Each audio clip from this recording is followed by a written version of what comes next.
everyone, welcome back to another stream. Hope you're doing well.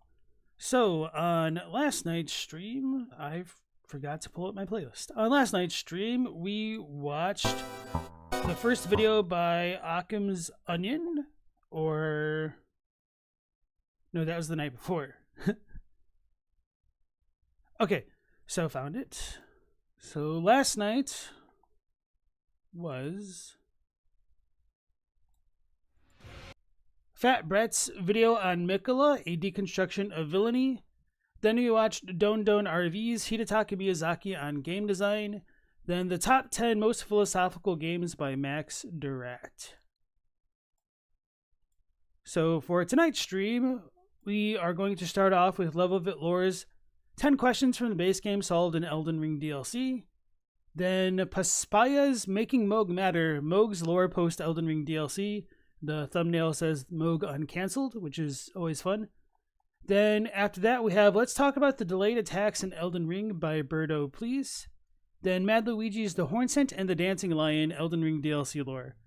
I don't know if we'll have enough time to get to this, and this will be a really short video anyway, but it will be Zully the Witch's How This Armor Started a Rumor. So, hope you guys are doing fine, and let me activate the Nightbot.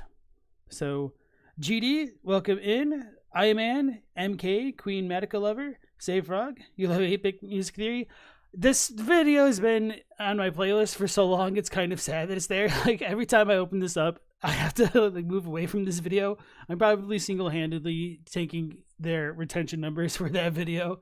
So anyway, let's go ahead and dive on into the 10 questions from the base game solved in Elden Ring DLC by Level of It Lore. For a better viewing experience, please enable YouTube subtitles. My pronunciation might be unclear at times. Thank you.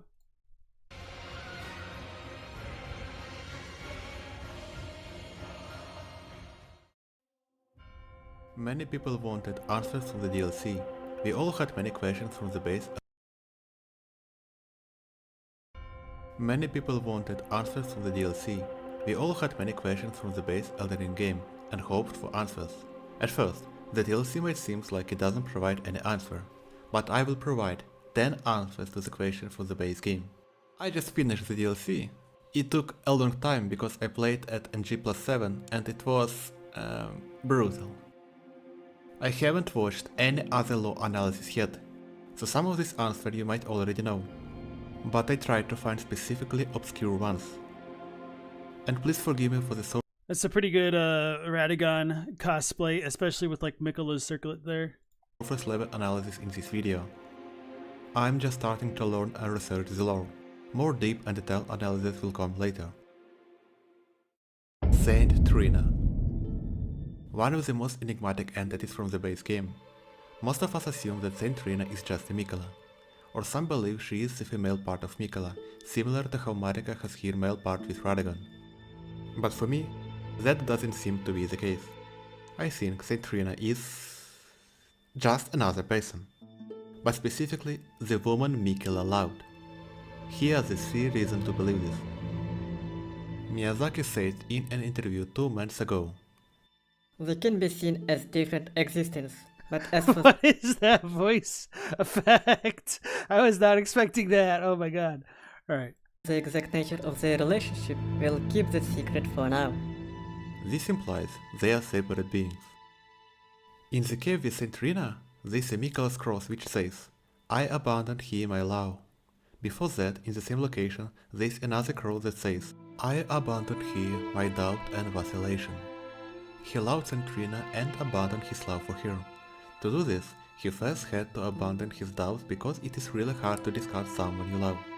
The final reason is the ghost who calls Saint Trina's Mikola's other half. In the trailer, Saint Trina is referred to as even his fate.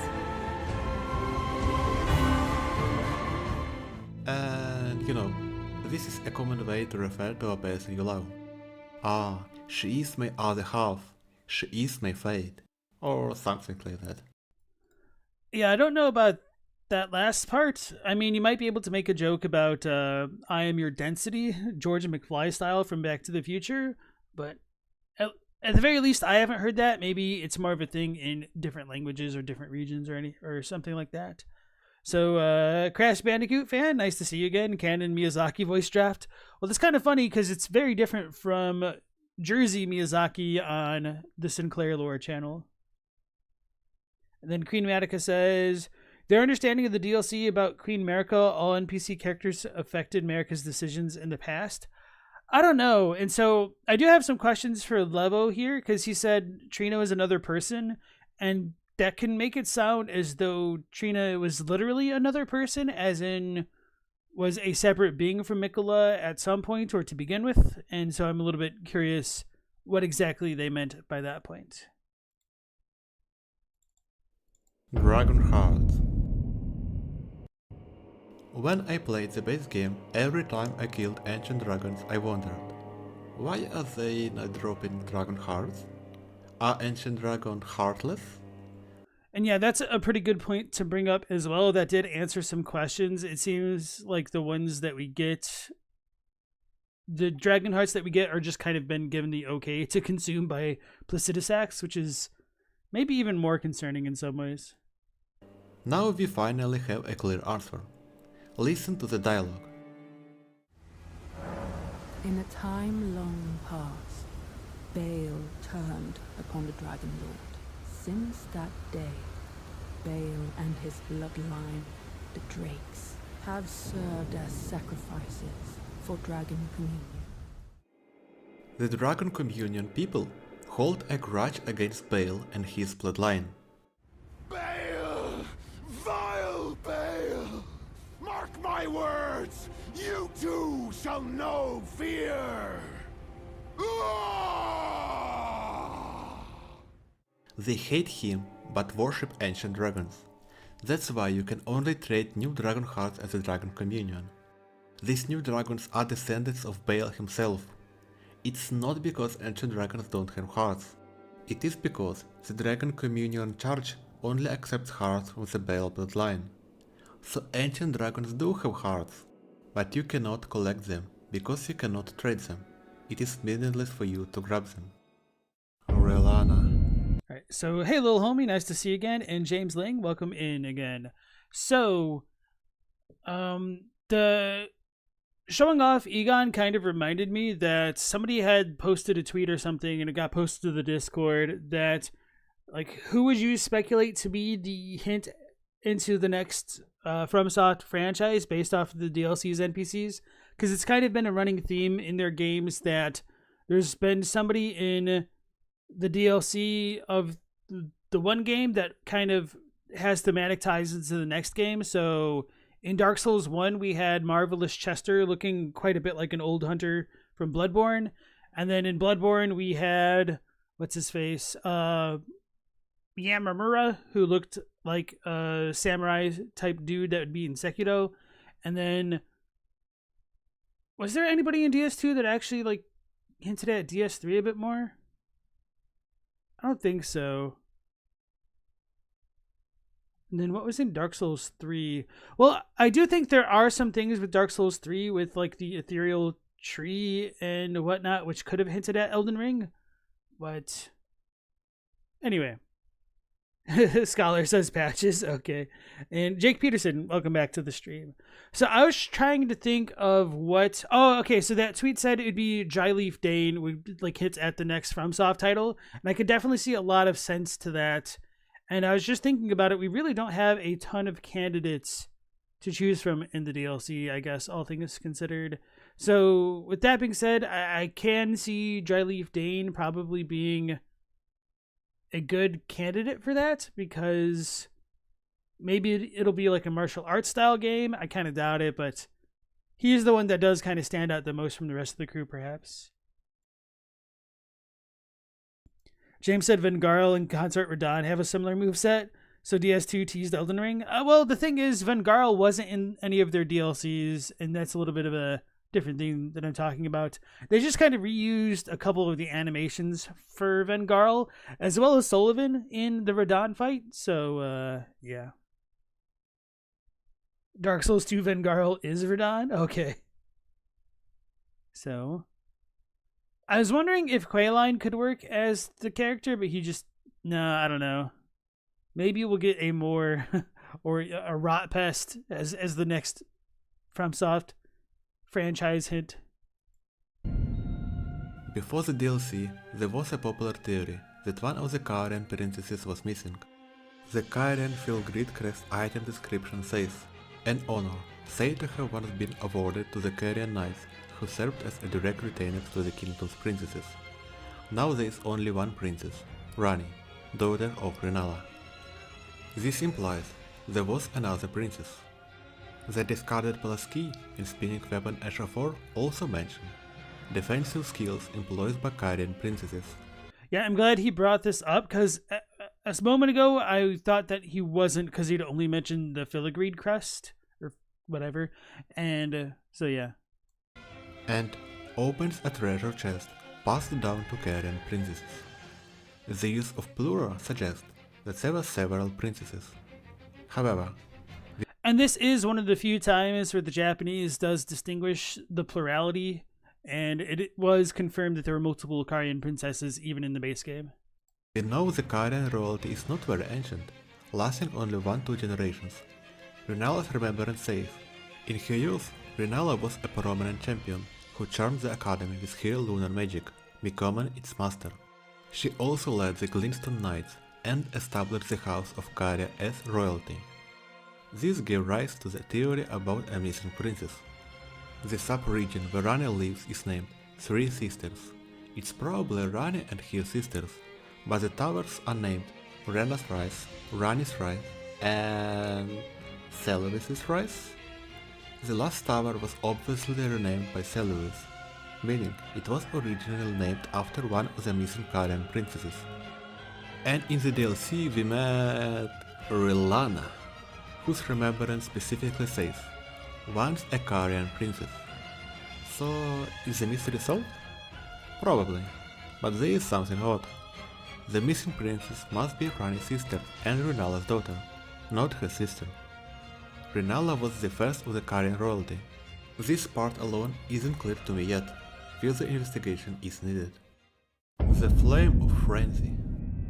I remember watching a stream by Protagonist where he was arguing with a viewer in the chat. The topic was when the Frenzy Flame was born. The viewer was trying to prove that it came specifically from the Golden Order, and that the Golden Order caused the Three Fingers and the Frenzy Flame to be born.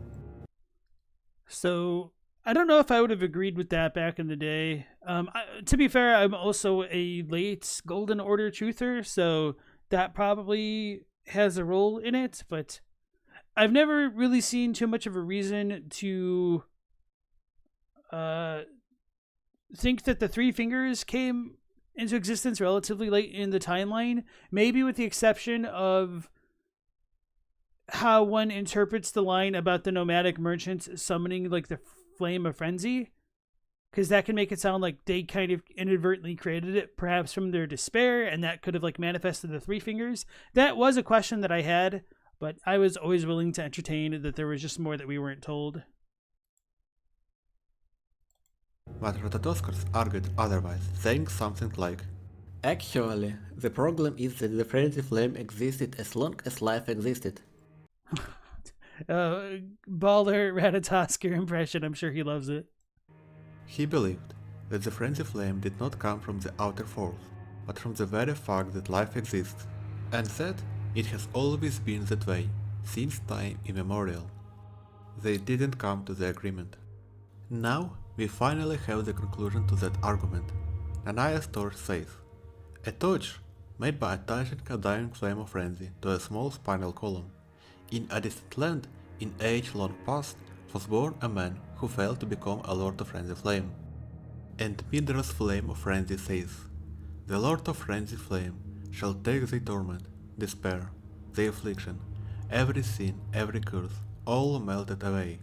Yet Midra, like others before him, was too weak to become a lord. So, the Frenzy Flame existed long ago, even before the Erdtree, in an age long past, and even... Wait, where did he get that idea from? Technically, it doesn't say anything about the relationship between the Flame of Frenzy and the Erdtree.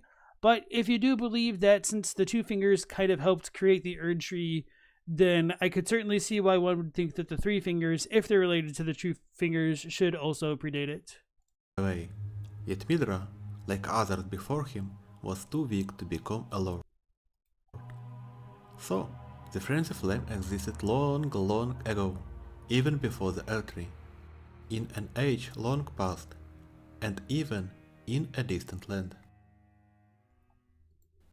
And that kind of support is a little bit questionable, just because if we want to take another thing to show that a lot of this stuff can end up being, relatively speaking, I syntaxed that wrong, but a lot of this stuff can be relative if you keep in mind how Marika's hammer said it originated from the lands of the Newman, which are outside the lands between, which is now technically true.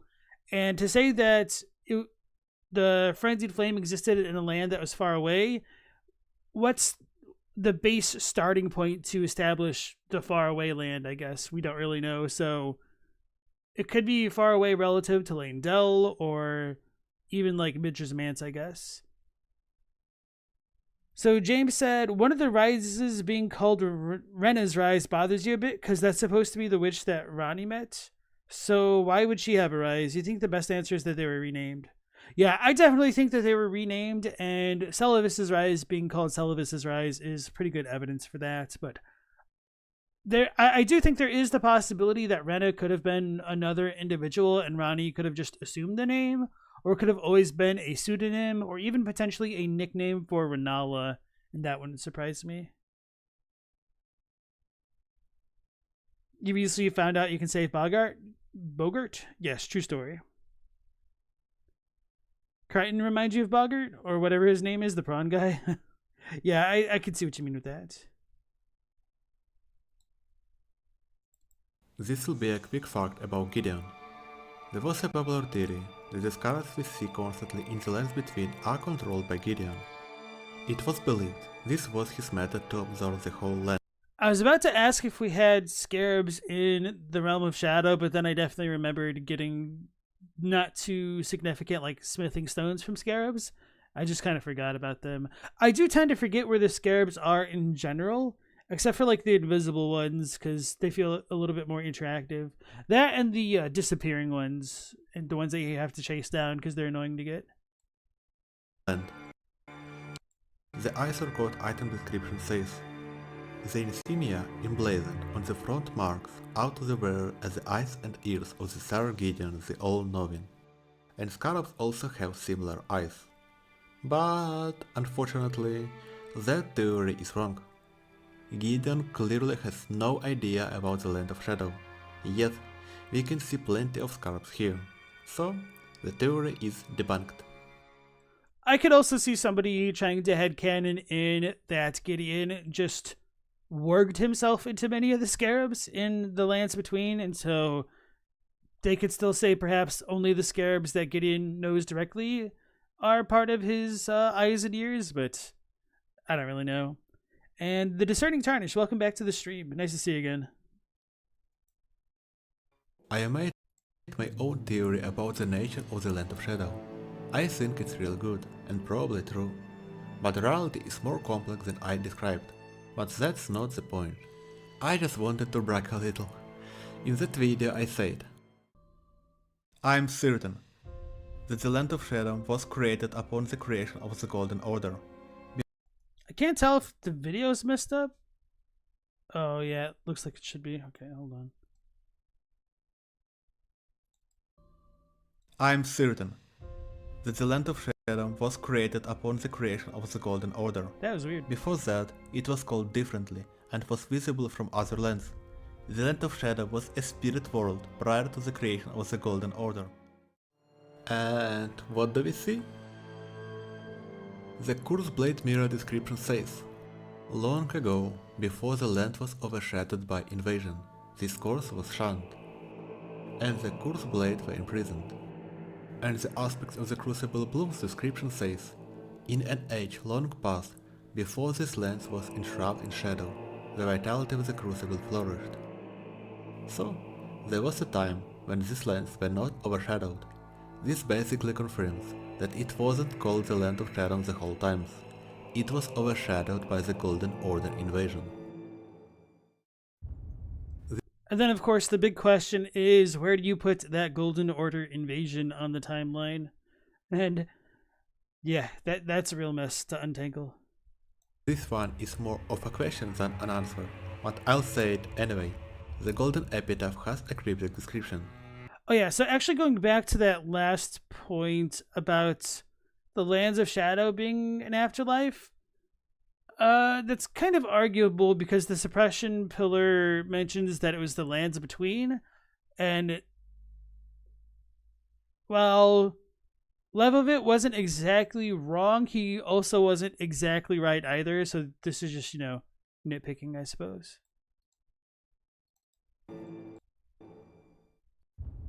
This one is more of a question than an answer, but I'll say it anyway.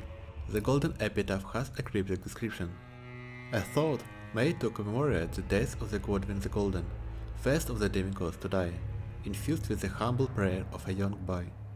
"Oh brother, Lord brother, please die a true death." Maybe the reason why Miquella wanted his death is because Godwyn was supposed to be his consort. Or maybe they wanted to trick us, and this quote is completely unrelated to Godwyn, and was meant for Radahn. Miquella did say I would strongly disagree with that because the opening line in that description says it was made to commemorate Godwyn the Golden, and so it would just be completely nonsensical for it to be addressing somebody else, in my opinion. Malenia to kill Radahn after all. And I found one answer that really bothered me for the long time. In the very first story trailer, we see a scene where Malenia says something to Radahn before exploding. But there would be no victor. I don't know why, but the voice for Ronnie just kind of threw me off.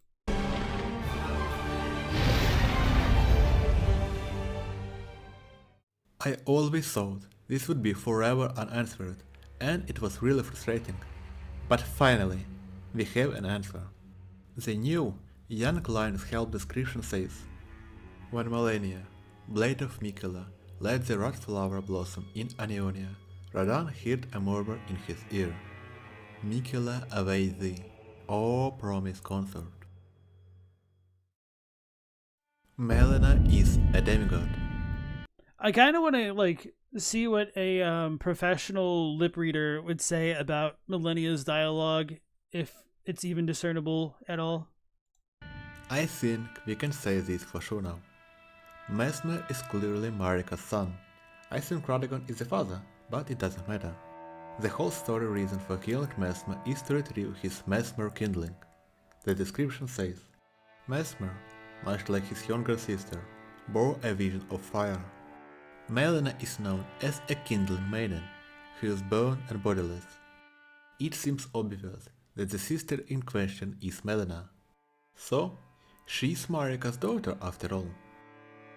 An interesting observation which many will notice is that we have another butterfly tied to a demigod. Malenia and the Anionian butterfly, Miquella and the Nathan butterfly, Mesmer and the black firefly. It is safe to assume that the smoldering butterfly is Melina's butterfly. So all four of Melina's Radagon's children have a butterfly tied to them. So that is still very arguable. I definitely see the appeal in believing that Radagon would be the father of Mesmer and or Melina. There is also the potential that they could have been Godfrey's children, and that Rolana, as Radagon's first wife, could have also delivered his first children. But of course, I'm not naive enough to think that people can't have children out of wedlock, so it's really, kind of just up to individual interpretation and whatnot. And of course, we are told that Mesmer is older than Radahn, so that certainly points things in one more specific direction. And then James asks, why do these demigods have butterflies but the other children don't? So some people believe the reason that these ones have butterflies is because they are the children of Marika and Radagon specifically, which could make sense enough. But then I also wonder what that says to us about both Marika and Radagon, in that they're direct children of like their one individual being produces like insect children essentially. Whatever that means. Origin of Two Fingers. It was a mystery where all two fingers came from, but now we have some answers. The remembrance of the Mother of Fingers says, the mother of all two fingers and finger creepers was in turn a magnificently gleaming daughter of the Greater Will, and the first shooting star to fall upon the lands between. So, the one who gave birth to all fingers came from the space. Just like Astel and the falling star beasts, it fell from the sky. Also, the gravitational missile description says, said to have originated in the lightless dark far beyond, the home of the falling star beasts. This is interesting because the High Priest's heart has similar wording. The heart of Count Ymir. High Priest. The circular design at the top represents the Greater Will and its lightless abyss. It says, the lightless abyss belongs to the Greater Will. The Greater Will is not just another being from the cosmos. It is something greater. I always believed that the Greater Will is the creator of this world, like the Abrahamic God. The new information seems to imply that. Long ago, we began as stardust, born of a great rupture far across the skies. We too are children of the Greater Will. Is that not divine? Is that not sublime? The staff of the Great Beyond also says, the Mother received signs from the Greater Will, from the beyond of the microcosm. Despite being broken and abandoned, she kept waiting for another message to come. The Greater Will exists beyond the cosmos. It is not just an ordinary star like Astel. And So hey Elden enthusiasts, nice to see you again. So yeah, we kind of learned the origin of the two fingers, and well, we can, cross that one off the list. It also brings up as many questions as it answered, if not more, with like the finger ruins and all of the gold in the fingers of those ruins, their relation to Metter, if she truly birthed all of them. I would almost like to say that I believe it would be possible for there to have been multiple Metter-like beings, but the fact that that item description does indeed say that Metter is the mother of all of the two fingers is quite vexing, I guess. some light answer for the end. One of the signature features of Marika is Heart One braids, but one was missing, and we finally know why. We can find a discarded braid of golden hair in her home village, beside a tree. We already knew why. It's because she was Velka, and, Velka cut her lock of hair in Dark Souls 1 to be used for a catalyst that you could get in Dark Souls 3, and That woman in the tree is probably Marika's grandmother. Discovering this village was really impactful and emotional for me. I will create a separate video discussing only this village. So subscribe. If you subscribe, you will finally know why Mikela did. was that intentional? That's funny. If that was not intentional, I mean, it's a little bit hard to believe that it wasn't. It's just kind of an interesting little cliffhanger there. So anyway, let's go ahead and share Levo's video with the chat. If you guys want to go and give him some support, I'm going to go ahead and like it. Even though I had a couple of disagreements here and there, it was pretty straightforward, and these kind of were answers to some, obviously unasked, but certainly well-wondered questions. So, all right, with that one out of the way, let's go ahead and move on into, not that one, why is it going there? It'll be Making Mohg Matter, Mohg's Lore Post Elden Ring DLC by Paspaya.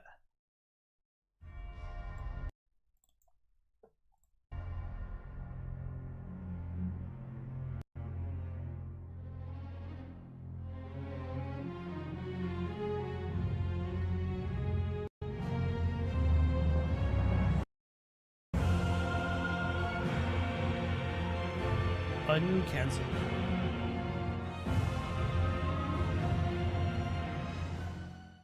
First, here's a quick disclaimer. Most Elden Ring lore YouTubers and lore videos are very calm and collected and have all of their stuff structured out very well. I don't. I have none of these things because it just doesn't feel very natural for me to do so. Ruh-roh, Raggy. This is more like a Discord call at 3 AM with a friend who just discovered a new hyperfixation. This sounds like a Banoon / Moxie Watts friend. what this is supposed to be like. Or this is the vibe I'm trying to go for here. Oh, and also spoilers for the Elden Ring DLC and specifically the end boss of the Elden Ring DLC and a lot of big lore implications. So I'm gonna assume that you have the base knowledge of Elden Ring lore. If you don't, it doesn't matter, and I'm just gonna hope you enjoy listening to my voice for a bit. So let's get started. So this video is about Mohg, and in honor of him beating the allegations, I wanted to look a bit deeper into his lore, and especially his connection to the DLC and his place in the world of the DLC, so in the Land of Shadow. I think after 2 years of being the joke in the fandom, he deserves a bit more consideration because I think this DLC is as much about him as it is about Radahn and Miquella. And I found some pretty interesting and compelling stuff that makes his story even more tragic in the context of the DLC, and I'd like to share that. Because what's more FromSoft? So to say that the DLC is also about Mohg is kind of interesting, because if it is, he kind of has a small part despite being pretty integral to a lot of plot lines, and this kind of just makes me wonder how much of a connection Mohg and what's his face Morgott had to the Shadowlands, and if they themselves could have traveled there. And now I'm actually wondering if them being bound or binded to the earth way back in the day could be them being like sealed within the Shadow Realm. I think that's kind of an interesting idea, even if I don't really think it works.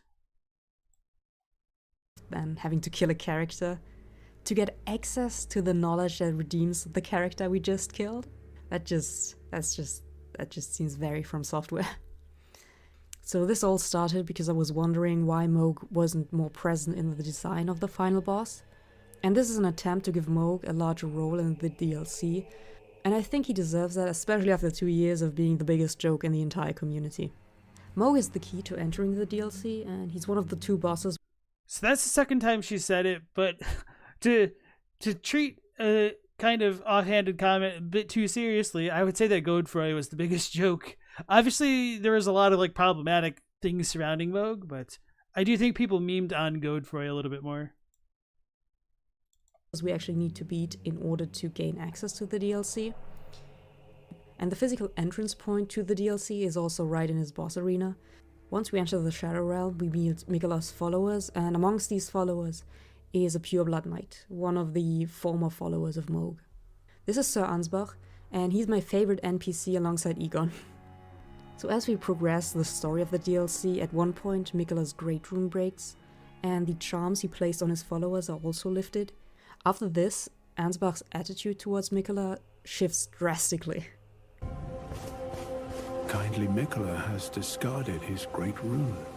The fog that vexed my aging faculties has been lifted, and follies better left forgotten haunt me once again. Once, in an attempt to free Lord Mohg from his enchantment, I challenged tender Miquella, only to have my own heart rather artfully stolen. I knew not how weak I was. I believed that with sufficient mastery, even an Empyrean would be within reach of my blade. I could not have been more mistaken. Miquella the Kind is a monster, pure and radiant. He wields love to shrive clean the hearts of men. There is nothing more terrifying. And here it is, finally, the confirmation that some people have been waiting for 2 years. That Mohg is in fact not a Mohglaster, and he beat the allegations. Wait, the captions called it a Mohg Blaster. That's amazing. Or as Honored Madman would say, Mohg Blaster. Mohg is in fact not a Mohg, and he That is wild. That's so great. Anyway, Iron Lung, welcome back to the stream. beat the allegations, and he was under the influence of Miquella all along. A small part of the community always believed that Mohg was just charmed by Miquella, because, that's what Miquella does. It's his whole thing. He charms people, and he influences them, and he forces them to love him. So it was a pretty natural conclusion that some people thought that he did that to Mohg. But it also confirms that we have no idea who Mohg actually was, and as a pure-blood knight, Ansbach is probably the closest thing we can get to getting a glimpse at who Mohg was before Miquella charmed him, as well as maybe give us an insight into the actual goals of the Mohgwyn dynasty and Mohg's plans before Miquella interfered. So I want to do that. So Ansbach is very sound of mind and calm and rational. He also feels extremely guilty that he couldn't free Mohg from the enchantment. He even went as far as to fight an Empyrean. He challenged Miquella to free Mohg, and it didn't work. Miquella charmed him as well. And yet he still feels guilty, even after challenging one of the strongest demigods in the entire Elden Ring universe. And he lost. I mean, of course he lost. Of course he got charmed. And he still feels guilty. And he still thinks that Mohg deserves better. Also, the voice acting is just fantastic, so that helps him a lot. True story. Righteous tarnished. Miquella the Kind makes my blood run cold. I am loath to admit it, but even at this very instant I wish to run very far away indeed.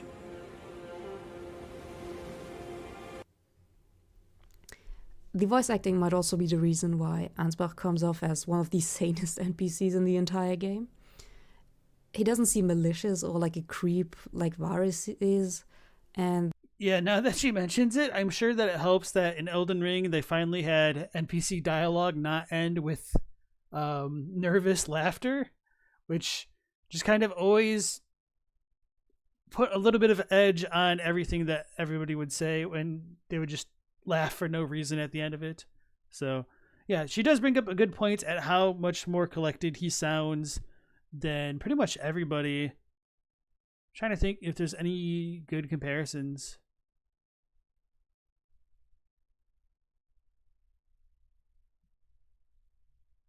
Yeah, so I was thinking about what's his face, Ansbach, in relation to Gideon, and why I seem to trust Ansbach and his judgment implicitly a lot more than Gideon. And I think the reason for it is that unlike Gideon, Ansbach is actually self-reflective and seems to want to learn from his mistakes, or at least not repeat them, whereas Gideon doesn't seem to have that same level of self-reflection to kind of elevate him to a more enlightened state, I guess. So yeah, the guy was ready to fight an Empyrean for his master. Again, an Empyrean. He fought an Empyrean to free Mohg. That's the level of devotion we're speaking with here. And who was Mohg? That he could have sparked such an intense loyalty and a strong and lasting devotion in Ansbach. A character that is so rational and reasonable, going so far, just makes me more interested in who Mohg was before the enchantment, that he could have left such a strong loyalty in Ansbach. And that makes me wish we had more loyal followers to the demigods in the base game. Like, even Godric could have used somebody to be his little hype man, because Gestok certainly doesn't do that. But anyway, I guess, well, yeah, we really don't have too many Carians because Selen kind of hates them all, and we kind of can side with her to overthrow the monarchy in a certain sense. But yeah, pretty much like the closest example would be Alexander being a big Radahn fanboy and choosing to fight him anyway, because that's like in line with Radahn's wishes. Or no, Jaren, of course. Yeah, he would be like the most loyal subject of back in the day, but we don't really get the whys of why these individuals chose to follow their respective lords, which would have been really nice, even with Ansbach. And that is kind of like one of my biggest desires for the DLC, is to understand a bit more about the Pureblood Knights before Mohg was charmed by Miquella. And then Global Sequence, nice to see you again, as well as Elmo. Yer was also an NPC who in the beginning sounded collected until he got closer to Eleonora. True. Let me think about that, though. No, so I guess, like, for me, Yura also felt a bit more suspect because he tells us to do as he says and not as he does, essentially. So it's like, hey, you don't want to lose your mind by becoming like a bloody finger. By the way, go eat a dragon heart. People who eat dragon hearts all lose their humanity, which is pretty much exactly the same thing as becoming a bloody finger. So it's like, what are these mixed messages my man's sending us? And then Asenex, welcome back in. It's okay for being late. For some reason, the video didn't pop on your feed. That sucks. Thanks for letting me know. All right, let's go back in. Righteous Tarnished. It's been some time. After unburdening my soul to you, I had hoped to make a fresh start. But there was one thought I could not dislodge from my mind. So, here I am. Quite unable to move on. Ansbach is plagued by so much guilt, even through, again, he challenged an Empyrean. I'm not getting over this. A mind-controlling Empyrean, mind you. And he can't let it go. And he's still so loyal to his master that even after his death he can't let it go, and he needs to make sure that Mohg escaped Miquella's enchantment in the end. After Lord Mohg's slaying at his dynastic palace, it appears his body has been absconded with, and taken straight to kind Miquella.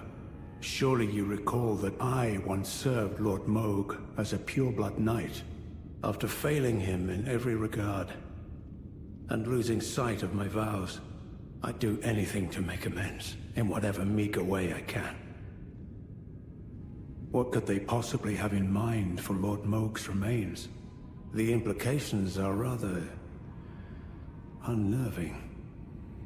We find out that after we killed Mohg, his body was taken straight to Miquella, so Ansbach gets confirmation that his master still can't have a moment of peace and is still a pawn to Miquella.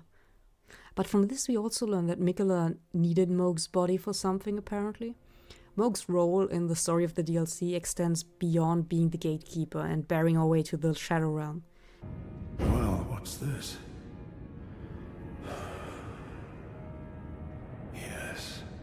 Yes, I should have known.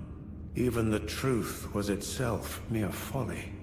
As if using Lord Mohg to gain entrance to the Land of Shadow were not enough. He plans to use his corpse as the vessel of his king consort. He has forsaken Lord Mohg's soul. He desires only his empty shell. It beggars belief, but I'm afraid tender Miquella fails to grasp the humiliation implied by this act. One thing is certain. My dear lord deserved better. What we know of Mohg so far, thanks to Ansbach, is that Miquella needed him to enter the Shadow Realm, and also that Miquella plans to use Mohg's body for the soul of his consort. On that note, the soul Miquella wants to put into Mohg's body is Redan's, the two bosses we have to defeat to enter the DLC. So basically we supplied Miquella with both the soul and the vessel for his perfect consort. Miquella needed Mohg to enter the Land of Shadows, but he also planned to use his body as a vessel for someone else's soul. The first part of this contradicts the idea that Mohg might have kidnapped Miquella before he was charmed, but Mohg was an essential part of the plan Miquella had in becoming a god. And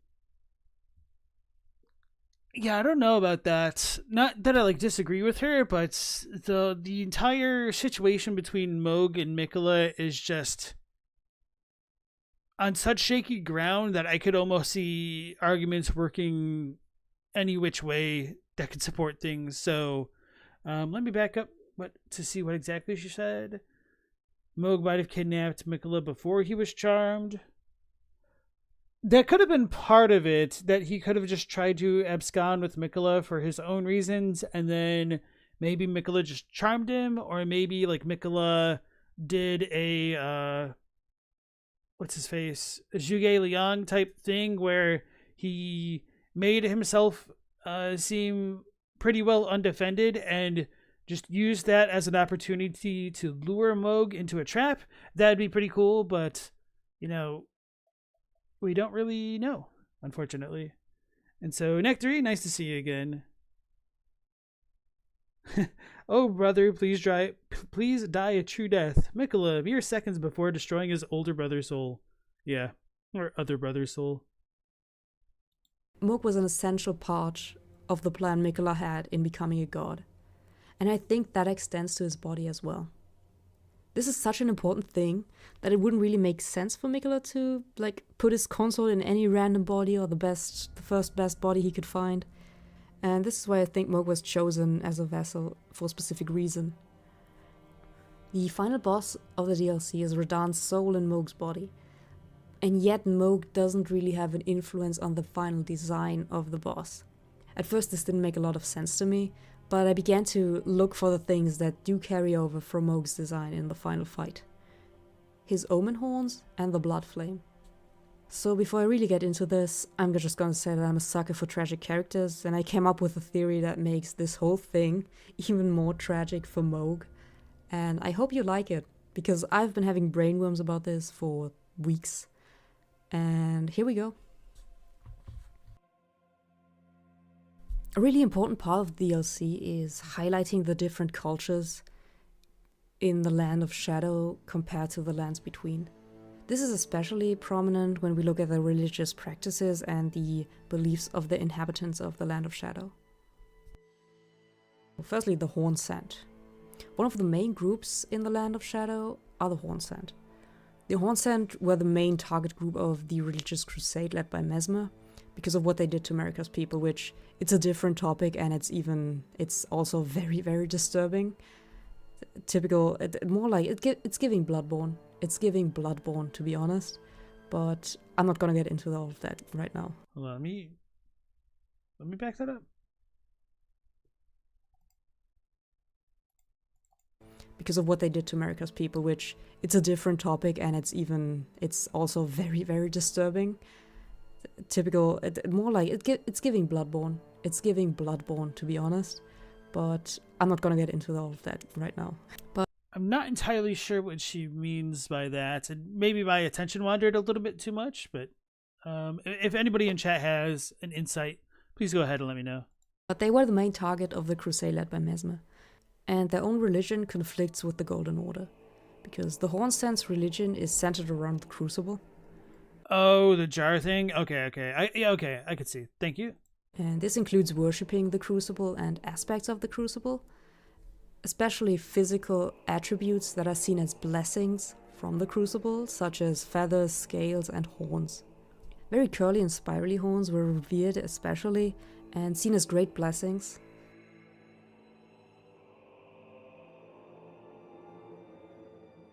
The one physical attribute of Mohg, Mikola allowed to remain unchanged on his consort's body. I mean, look at Mohg, his horns are even more curly than some of the religious idols worshipped by the Hornsent.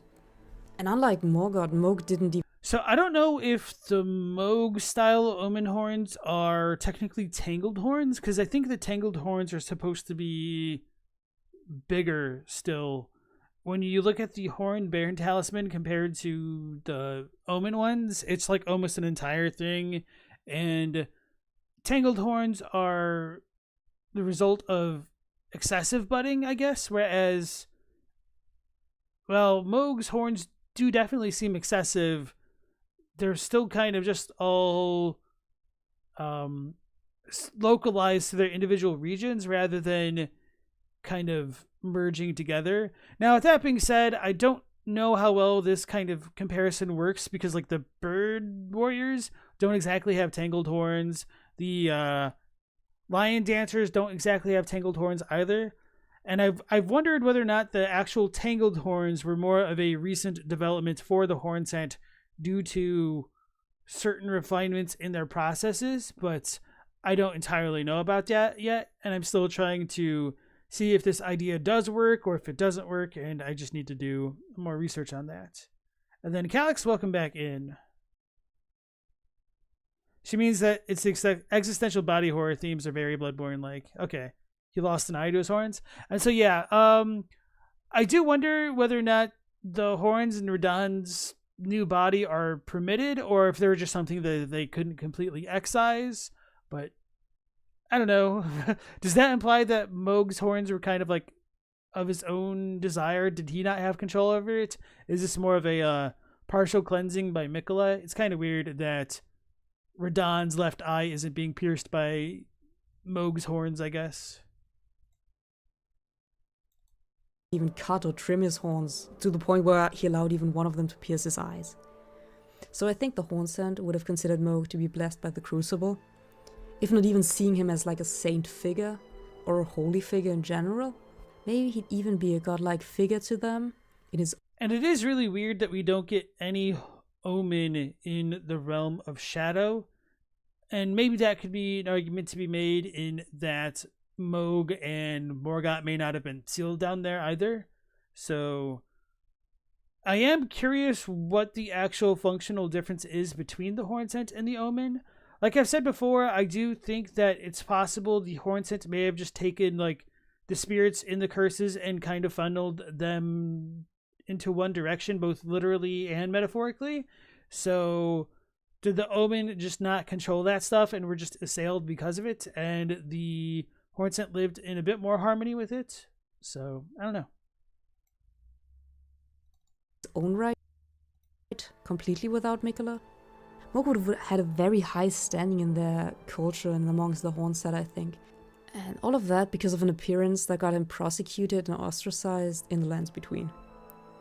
In the Lands Between, Omens are not even allowed to keep their horns unless they're born to royalty, and even then they're locked in the sewer because they're such a shame and no one should see them. This reinforces the idea that the Omen persecution in the Lands Between was something spearheaded, or at least supported by America, and that the persecution of the Omen was most likely in order to exclude and demonize them in the culture, and not necessarily due to them actually being seen as graceless by the greater will. That makes sense? So Miquella kept an aspect of. Yeah, that'll have to be something I need to remember, that the Omen are graceless. Because I really do wonder when Mohg and Morgott were born to Godfrey in America, if they were born before the Erdtree and its arrival or after its arrival. Because the fact that they're said to be graceless would seem to imply that it could be beforehand, and then maybe Godwyn would be like the third child as the golden one.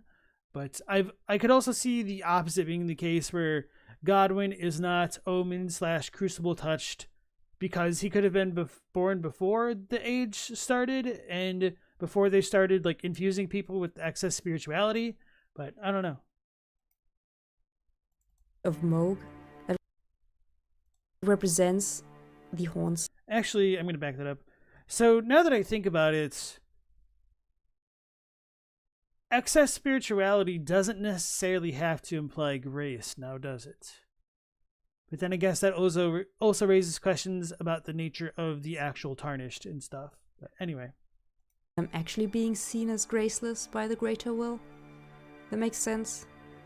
So Miquella kept an aspect of Mohg that represents the Hornsent and their beliefs. But there's one other aspect of Mohg that carries over into the final fight, and that's Mohg's blood flame. So the blood flame and the associated outer god, the Formless Mother, are worshipped by the second largest group of people in the Land of Shadow, the Blood Fiends. So the Blood Fiend's sacred spear tells us that it's used as an instrument of communion with an outer god, and that it is one of the most significant implements used in blood rituals. Great Spear of the Blood Fiend Hexers, one of the most significant implements used in their blood rituals. Sacred spears of blood are the instrument of communion with an outer god. The Mother of Truth desires a wound. And this description is almost exactly the same as the one we get for the weapon from Mohg's remembrance. Trident of Mohg, Lord of Blood, a sacred spear that will come to symbolize his dynasty. As well as serving as a weapon, it is an instrument of communion with an outer god who bestows power upon accursed blood. The Mother of Truth desires a wound. It's the same description, it's the same outer god. Mohg encountered the Formless Mother in the sewers and she gave him the power to create Bloodflame. Which is funny, like, whilst Morgoth was fostering his mommy issues because of America, Mohg just went out there and got a new mom. So now that I was thinking about it, I mean, the design of Mohg's weapon has been known for a long time, but I just couldn't help but notice how it kind of resembles the Divine Gate and the way that it's like kind of filled with corpses. And if this is supposed to signify his coming dynasty, or dynasty as I like to say, then does that have any bearing or relation to the way that America's dynasty kind of started at a similar looking structure? Or you get what I mean with that? And with the Shadow Tree having an edict to spurn and wound all because it's been abandoned, that does make me wonder if there is more of an implicit tie or connection to the Mother of Truth. And then, oh no, could the grandmother be the Great Mother, as in like the Mother of Truth?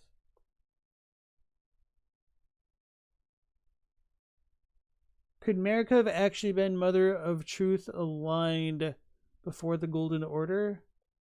Well, that could also help explain Mohg's connection to her, but not so much Morgoth. See, this is the kind of thing where I think it's interesting, but I don't know if it has enough teeth to truly be considered seriously. And then Tony Pepperoni, welcome back to the stream. And then Wayne Kelly, welcome on in. And then James doesn't think there's a big difference biologically between the Hornsent and the Omen. It's more ideological. The ogre qualities of the Omen are strange, though. And then Wayne said, maybe the body or quote-unquote vessel is shaped by the spirit. Are horns specifically associated with spirits that can haunt in the case of the Omen, whereas feathers, scales, etc. are not? I would technically say yes, because of the way that the Dung Eater uses the horns of the Omen to curse and torment his victims, so that way their souls don't return to the Erdtree. So horns do seem to have a more divine connection with spirits, which is partially why they're used in divine invocation rituals, or why the Hornsent warrior swords are modeled off of horns, apparently, to help draw in spirits for their invocations. So that might be relevant to your comment there. And then Nectarine said, this looks a lot like Mesmer's spear to you. Yeah, a lot of people had noted that before the DLC too.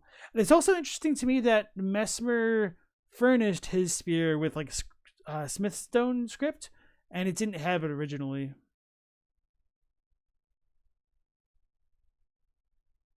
Zeus had lightning, Hades had the bident, and Poseidon the trident. Did Hades have a bident? I didn't know about that.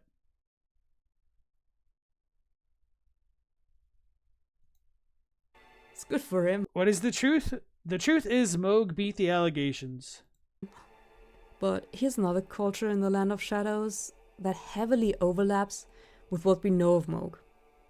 And same with the Hornsent, I think the Blood Fiends would have seen Mohg as some sort of religious authority, or, I mean, he is blessed by the Formless Mother, their goddess, so he would definitely hold some high position in their religious cult. Again, in the lands between, the Formless Mother is an opposing force to the Greater Will, another outer god, so worshipping her is likely seen as some form of heresy or blasphemy even.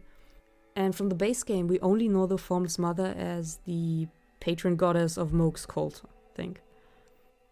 But again, Mohg's cult also became centered around Miquella by the time we encounter them, so we don't really know what part of the cult was only installed to help Miquella go into the Land of Shadow, and what was actually authentically the original Mohgwyn dynasty. And yet, in the Land of Shadow, the Formless Mother is worshipped by the second biggest group of people living there. So presumably Mohg would have had a relatively high standing in their society. And this is the other thing Miquella kept for his consort. This and the horns. So on one hand we have the Hornsent, who worship the Crucible. And on the other hand we have the Blood Fiends, who worship the Formless Mother. We don't even have to look very deep to see how Mohg would have fit into this world, so it's very obvious that he has a position in this world that would have been the complete opposite of what he had in the lands between. So I was thinking about that whole formless mother thing a bit more seriously in relation to all of this, and I was wondering if Marika could have killed not necessarily the formless mother, but potentially the formless mother's avatar in the story trailer, and that could, be the transition point between epochs and whatnot. But setting that aside, I was like, damn it, then if the formless mother did have a role in the lands between, or the realm of shadow before everything, then what does that tell us about Metter, and what does that also tell us about that the outer god of rot, which was kind of revered by the mushroom folk who had a kingdom and whatnot? How many epochs have there been, and how seriously should we take this stuff? Because I never really took this too seriously, because we're only ever really told of Placidus Axe and Godfrey and kind of like the giants, but they didn't have the ring, sort of, maybe. But anyway, it just kind of sucks that it's so open-ended. In the Land of Shadow, he wouldn't be seen as a freak that had to be locked in a sewer and kept away from the population, or even a madman living underground in his blood lake, worshipping the bloodthirsty outer god. And this is just by the virtue of his body, as in his horns and his blood. There is a place where Mohg, Morgoth, and all the other omens, and possibly even the Arbanorics, would have been safe, and even revered by the people there, where their mere existence would be seen as a blessing instead of a curse, and they didn't have access to that. And much like the Golden Order did, disregarding the actual cultural differences and quality of life Mohg might have had here, Miquella reduced his importance to the aspects of his body that reflect the people he wants to show compassion to. Now, this is actually making me wonder what exactly was going on with the Hornsent style Albinorics in the Mohgwyn Dynasty Mausoleum.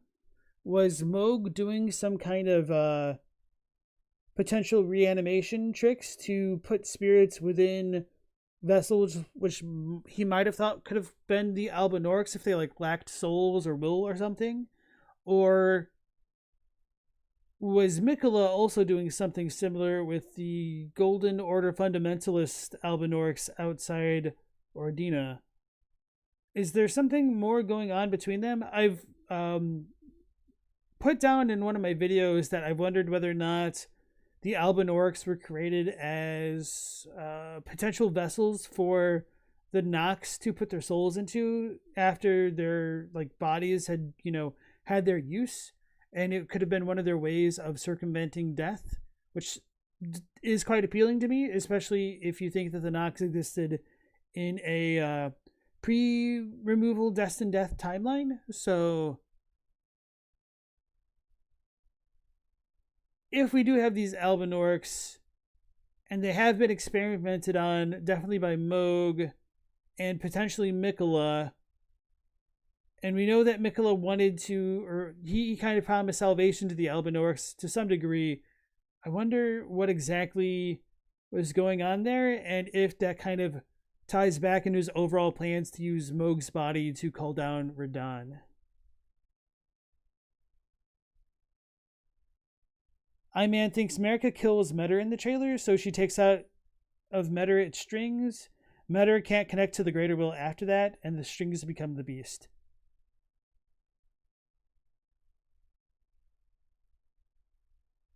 I think I would like that more if the thing that she seems to pull her hand out of looked more like the portal in between Metter's tail fingers, I guess, or something else that resembled Metter a bit more, but for me it just doesn't quite look that way.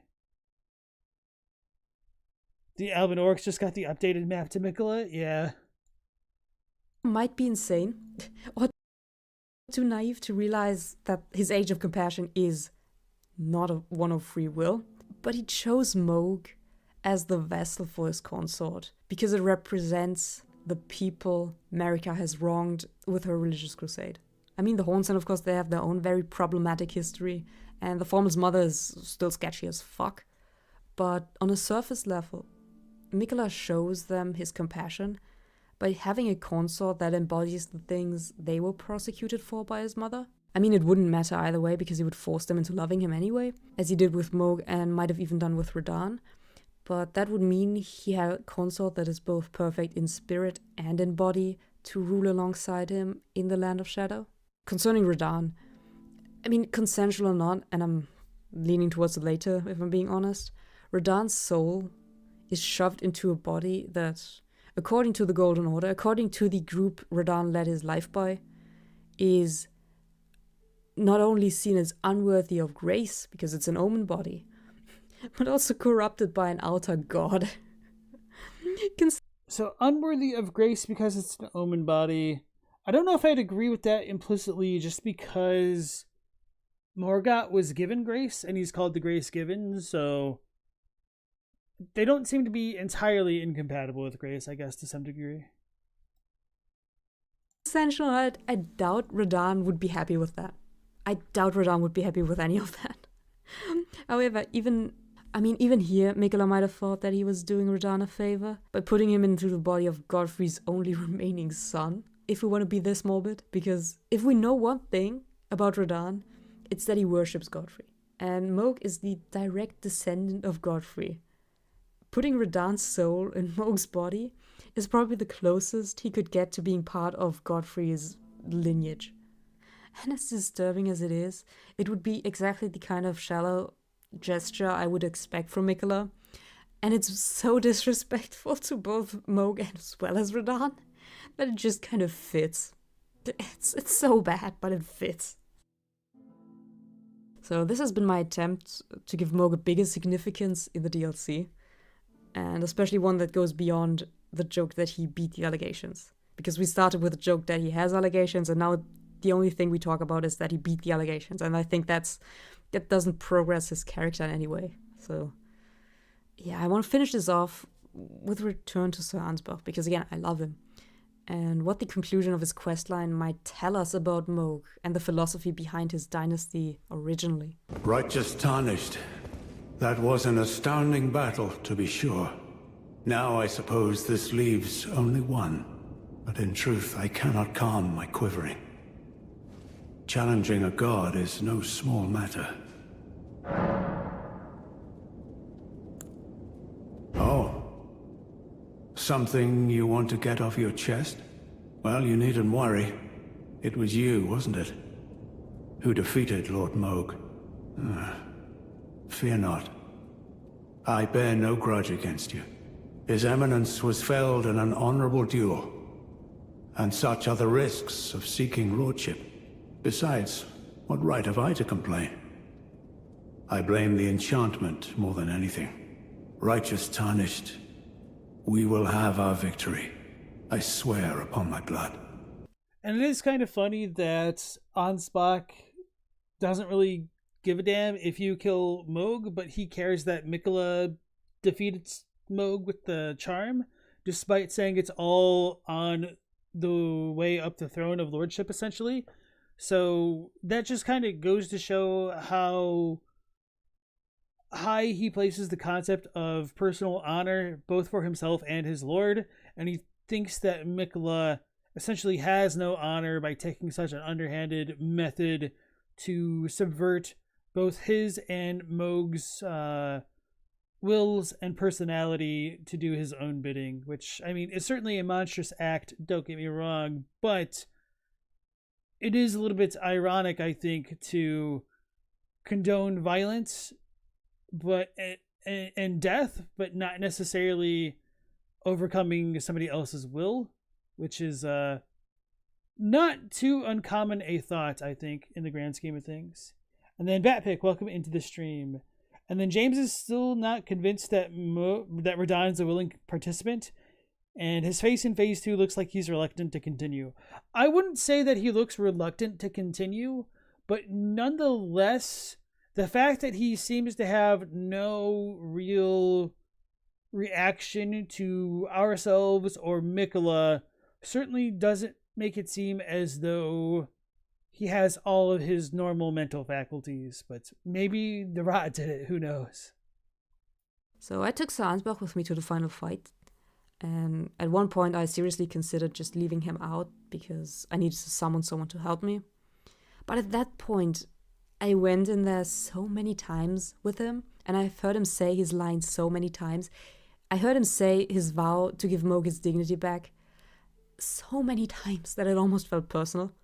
I wanted to give Mohg his dignity back at that point, and Ansbach should be there when I do so. He deserves to be there when it happened. And in my final attempt, Sir Ansbach was there with me, but he died just before I finally won. And I'd like to believe that his final words to the Tarnished are as much a reflection of who Mohg was as they are a reflection of who Ansbach is.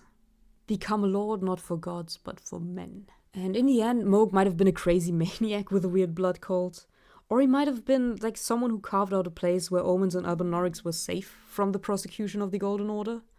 Man, that has to feel great, beating Radahn with only that much health left. The Morgwan Palace Dynasty Grounds are the only place in the game where Albinaurics are not immediately hostile towards the player. I mean, I know what you did to them. I did the same thing because those runes are runes that I need for leveling up. So I don't know what you want me to say. It's just, I know what you did. I did it too. The Sacred Relic Sword is really good for that. So yeah, I get it. But it is still the only place where the Albinaurics seem to be just chilling, just safe, just hanging around until we come by and do the thing with the Relic Sword. This might be because I like a good tragic character, or because I think it would be pretty boring if Mohg was really just a bloodthirsty maniac. And just bad writing if Miquella chose the first best body available, when he apparently put so much thought into who his consort's soul should be. And making Mohg nothing more than a bloodthirsty maniac would also undermine Sir Ansbach and his entire character and his genuine devotion to Mohg, as well as his wish for the Tarnished to become a lord not for gods but for men. The thing is, Mohg is not some precious Pookie Bear. I don't know who he was, and will most likely never find out who Mohg actually was without Miquella mind control. Thing is, he could have been any of these things, and had so much potential that goes beyond the joke of him going from being a Mohglester to being Mohglested. There's so much potential for Mohg's character to be explored, and I just had to get my thoughts on this out there, because there's so much potential that we can tap into and just look at and analyze, that I'm going insane if I don't do it anytime soon. So here it is. I haven't seen any lore channels talk about it. It would be insane to expect that because the game came out like 2 weeks ago, and this is a lot. Yeah, I was wondering when this video released then. Of effort because their videos, like Smotown and Vati, their videos are so high quality and so good. I can't expect them to talk about exactly the thing I want to hear. So I'm gonna do it myself. I just need to get this out so I can sleep in peace. And Mohg is my precious little baby girl. I don't care. Look at Rykard, he's not better. Okay. Mohg's my precious little baby girl now, and he deserves rest, and I love Sir Ansbach, as well as... Curse you, Bale! I hereby vow you will rue this day. Behold, a true great warrior, and I, Egon, your fears made flesh. Delayed attacks is something I've had a serious problem with. So much louder. Holy crap. Let me turn that down and go back. Yes, that was a really nice video. I was a little bit nervous at the beginning when Paspaya said that it was going to be unorganized, but I honestly felt it was, organized as well as it could be, especially with the footage and everything. It didn't come across as being unhinged or anything like that. It was pretty well grounded despite being,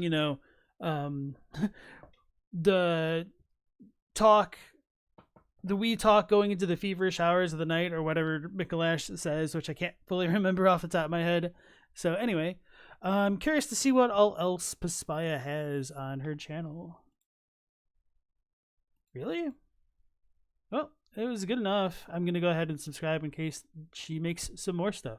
So I'm going to go ahead and like it, and I shared it with you guys in the chat already. Sweet.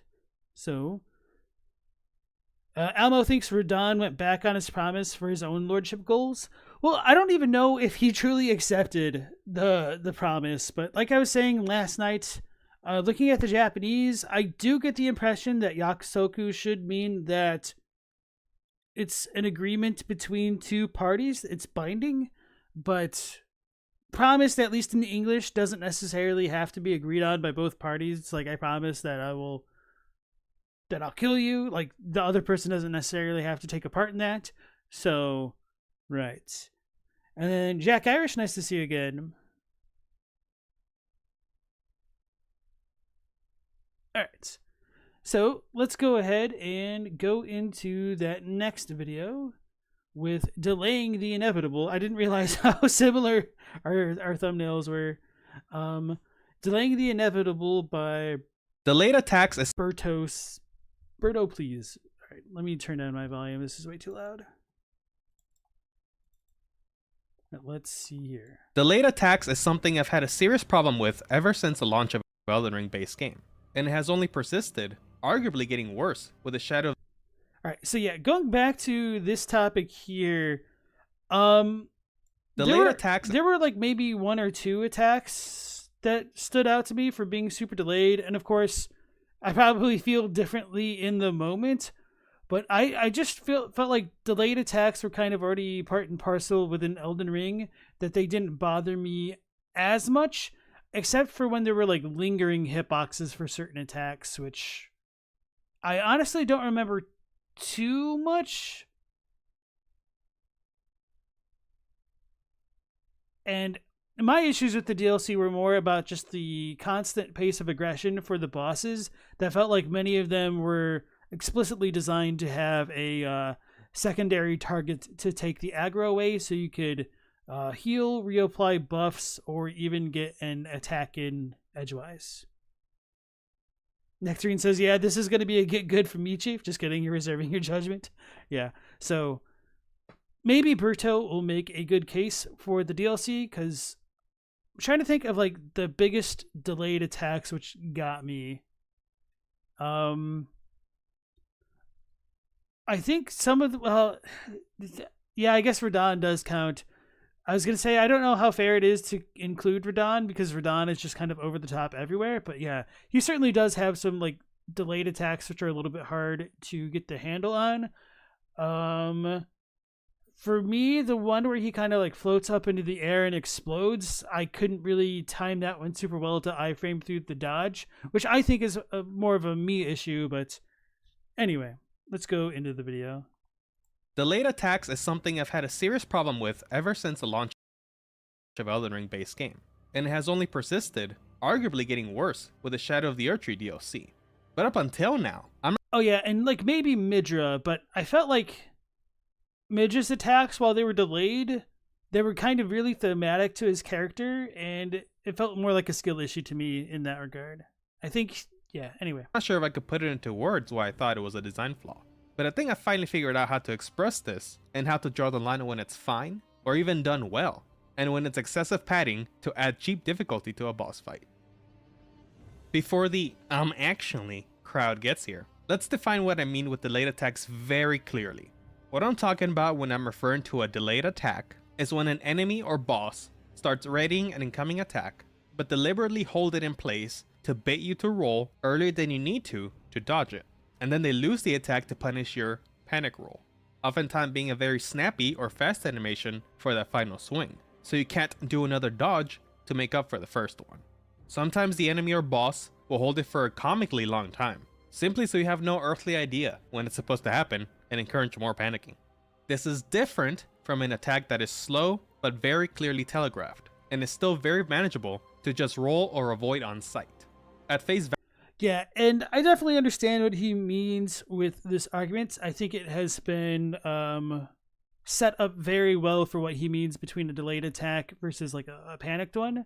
And to play a little bit of devil's advocate, I do think that delayed attacks should have a place in the games when they're done well. But of course, I think arguments of when they're done well is going to be a bit more subjective in nature. And when I played through Bloodborne, I actually really fell in love with the Ludwig fight and became enamored with it in Phase 2 once I realized that he would actually punish me for panic dodging in Phase 2 when he became like a knight.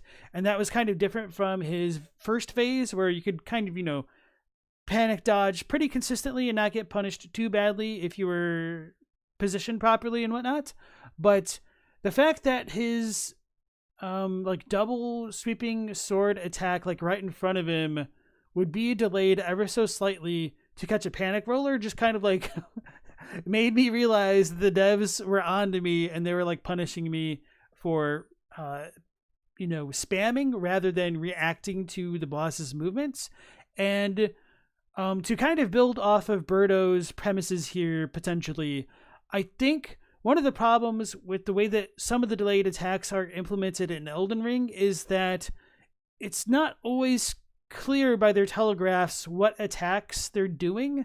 And so if you start to dodge due to their animations because you think that's the time you should dodge, and it turns out to be a different attack than you thought it was going to be, or the attack doesn't come out when you think it should, then that might be a bit more of a legibility issue.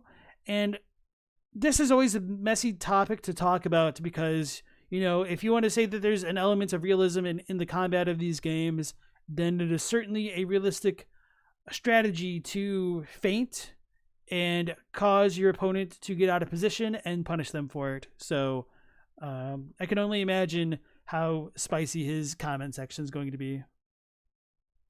James says Midra was your favorite. Gaius, however, yeah. Kyle said, Midra felt like an old man trying really hard to swing a sword. You liked it? Yeah, the fact that he was so floaty was really great too. Global sequence is already here with the actuallys. Well, where are they, Global? What you got to say? Value, it can certainly be hard to distinguish, but oftentimes the boss in itself is slow and calculated, so the design of the enemy can be a good way to telegraph if a boss will have fast or slow moves. But in Elden Ring, even the most massive bosses can move at speeds that should be unfathomable, but also, of course, have their fair share of delayed attacks to throw you off. This specific detail of the sizes of boss design will be a key point in my next video I'm planning on as well, if you think you'd be interested in that. Now that that's been established, let's take a look at some of the examples of the history of delayed attacks in prior Souls games. I do like that he included the songs that he's using in his videos. I've thought about doing that, but I'm not so sure how smart an idea that is, if you catch my drift. Because of course, they didn't start in Elden Ring. In the first 3 Souls games, some examples of bosses that have explicitly delayed attacks are Penetrator in Demon Souls, Iron Golem in Dark Souls 1, and Smelter Demon in Dark Souls 2. I honestly don't even remember a lot of the Penetrator's moveset because he was so basic by the time I played Demon Souls. Both of them. Penetrator has a lot of attacks that could be considered the traditional delayed attack. Its main attack is somewhat different in that it's a feint in the first swing followed by the actual swing, but it still acts in a similar way functionally. He's also quite fast in his actual swings, so it constitutes that too. There's also the follow-up to that attack, and it's even more explicit in the grab attack, which has him hold the attack for almost a perfect amount for you to panic dodge and then grab you. However, this all feels like an intentional design consideration for the boss fight. Having a knight do feints or baits while in sword combat is very natural, having more finesse and strategy than a lot of demons you fight in the game so far. Because as far as I recall, there's no other boss that has such explicit delays, just the occasional slow and telegraph bosses as I mentioned earlier. Examples being Tower Knight and Adjudicator, where as long as you're paying attention, there's almost no shot that you'll get baited by an attack, and can often simply be spaced out instead of dodged. Dark Souls has a few bosses with delays that could count, but I mainly want to look at Iron Golem to show 2 points.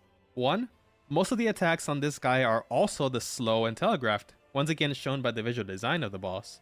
And 2, the one extremely delayed attack it has is also a grab attack. You find that for a lot of these early games, the delayed attacks are reserved for a grab attack, which that in itself is a clever way to differentiate them from the rest of the moveset. True, and a lot of times the more delayed attacks tend to be the more powerful ones, so you get better at reading them because of that. Now, I don't know how true that is for Elden Ring, so I don't want to get too ahead of myself on that front.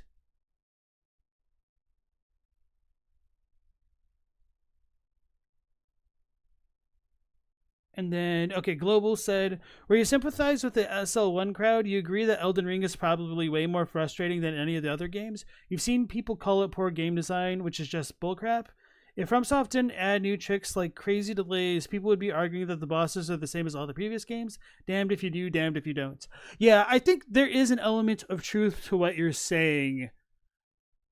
However, for me, I feel like setting the whole SL1 argument aside, because you're limiting yourself in a way that's a little bit different than the way that I limited myself artificially by not using the blessings, is that I pretty much had access to all of the tools that I could want to use, whereas SL1, you're vastly limited with your options, which is perfectly fine. It's a valid way to play the game, don't get me wrong. But for me, like, some of my criticisms about the boss design is that I feel like the rest of the game doesn't keep pace with the new style of combat in the DLC than it does in the base game. And one of the points that goes along with that is that the buff timers from the base game aren't really adjusted to get lengthened in the DLC through having new buffs to use, or even like having the revered spirit ashes increase the timers for those kind of things, which I think would alleviate a number of the painful points of like fighting these bosses. Because, for example, I mean, if you're watching a lot of BL1 stuff or SL1, RL1 stuff, I guess it would be BL4. But anyway, I'm sure you're familiar with like Black Flame Weapon only lasting like 6 seconds, which is just kind of ridiculously short for a fight that's probably going to take you like 20 minutes if you're fighting Radahn in SL1 mode or RL1 mode. So aside from that, it's just some of the aggro stuff and the spacing. For me, like the DLC for Elden Ring, it was really hard to understand what some attacks the bosses were doing. And of course, there is going to be a skill/time investment issue, but for me, I just didn't find many of the fights in the DLC as fun or as engaging as previous ones. And there were a couple fights like that in the base game for Elden Ring. Like, I didn't quite enjoy the Morgoth/Margit fight because I felt it felt a little bit messy. Millennia was also kind of messy, but mostly because of like waterfall and or her healing. I felt if they tuned back like one part of her kit, it would probably be a lot better for people to manage that fight. But the DLC for me just felt like death by 1,000 cuts, where it never truly felt like one specific thing for a boss was just overtuned, except for like some of Radahn's crazy AoE, if we want to talk about that, but or his cross slash, which can catch iframes. So aside from like weird outliers like that, it just felt they were either slightly too hyper aggressive at times, they were either slightly too mobile at times, or it was a lot harder to read their attacks than I was accustomed to. So it's quite a lot of feedback right there.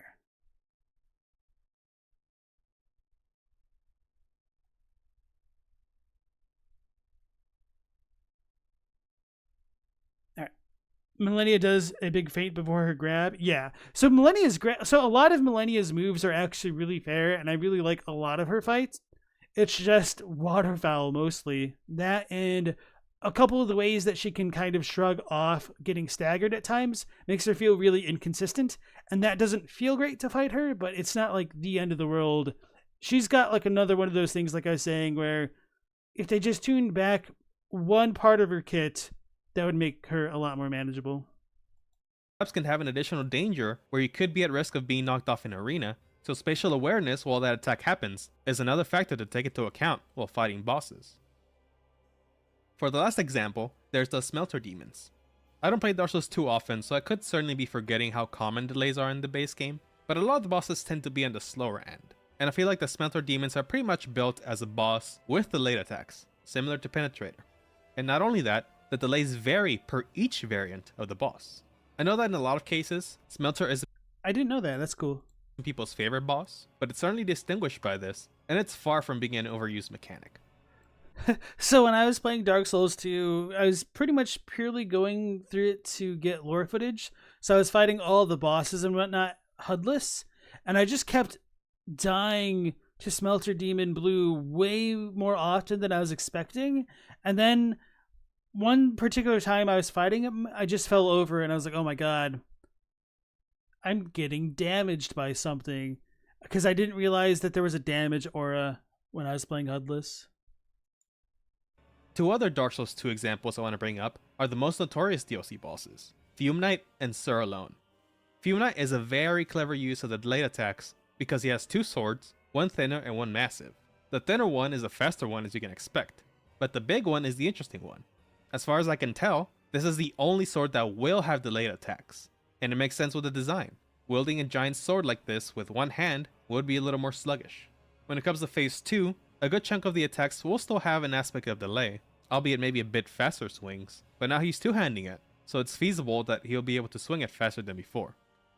Sur Alone has a plethora of delayed aspects in its fight, but I find it similar to the Penetrator, and that being an experienced swordsman, it would make sense that the fighting style might be the kind that reflects a warrior that would use feints to throw off an opponent.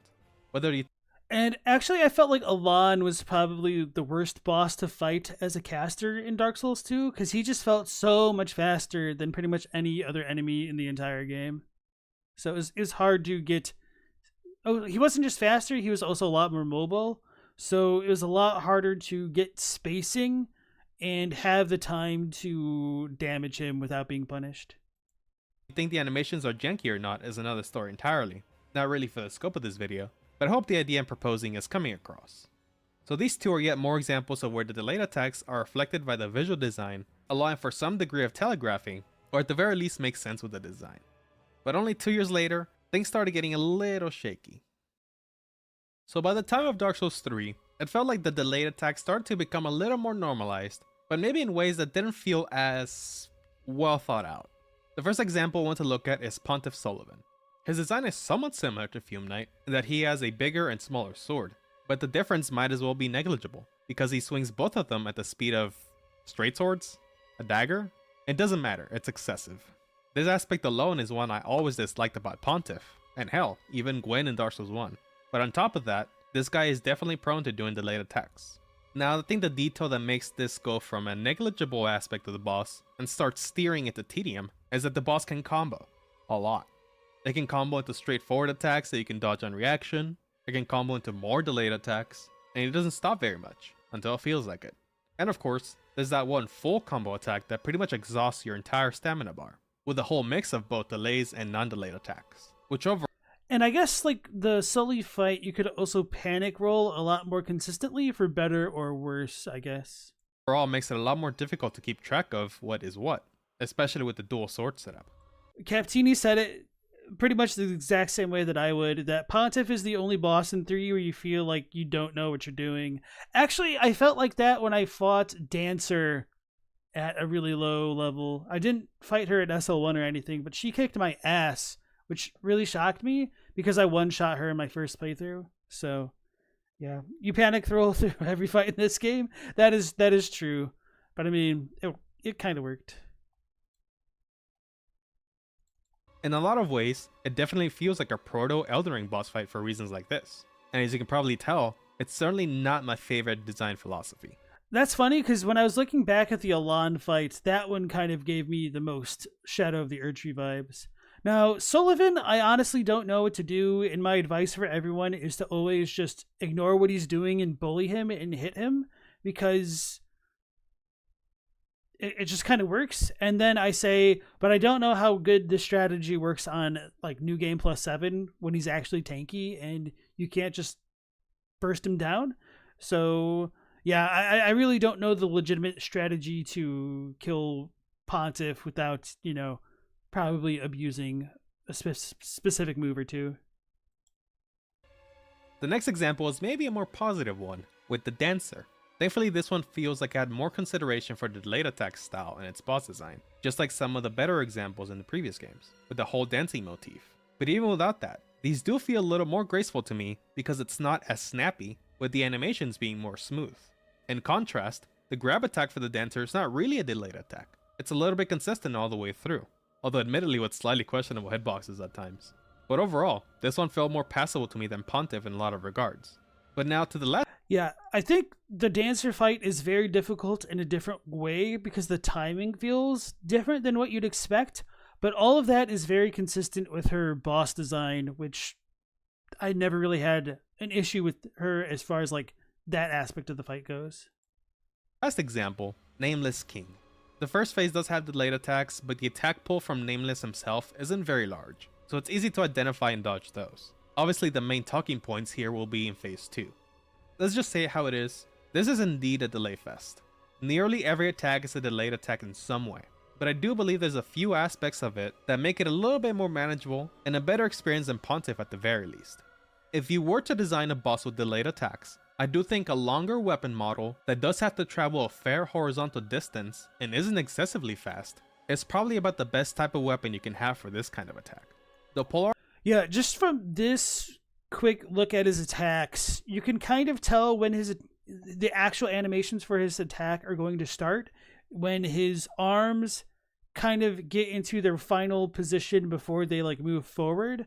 So if you react to him getting into his stance, I could understand why you think that it would seem more like a delayed attack, but this feels pretty consistent and fair to me just from looking at it alone.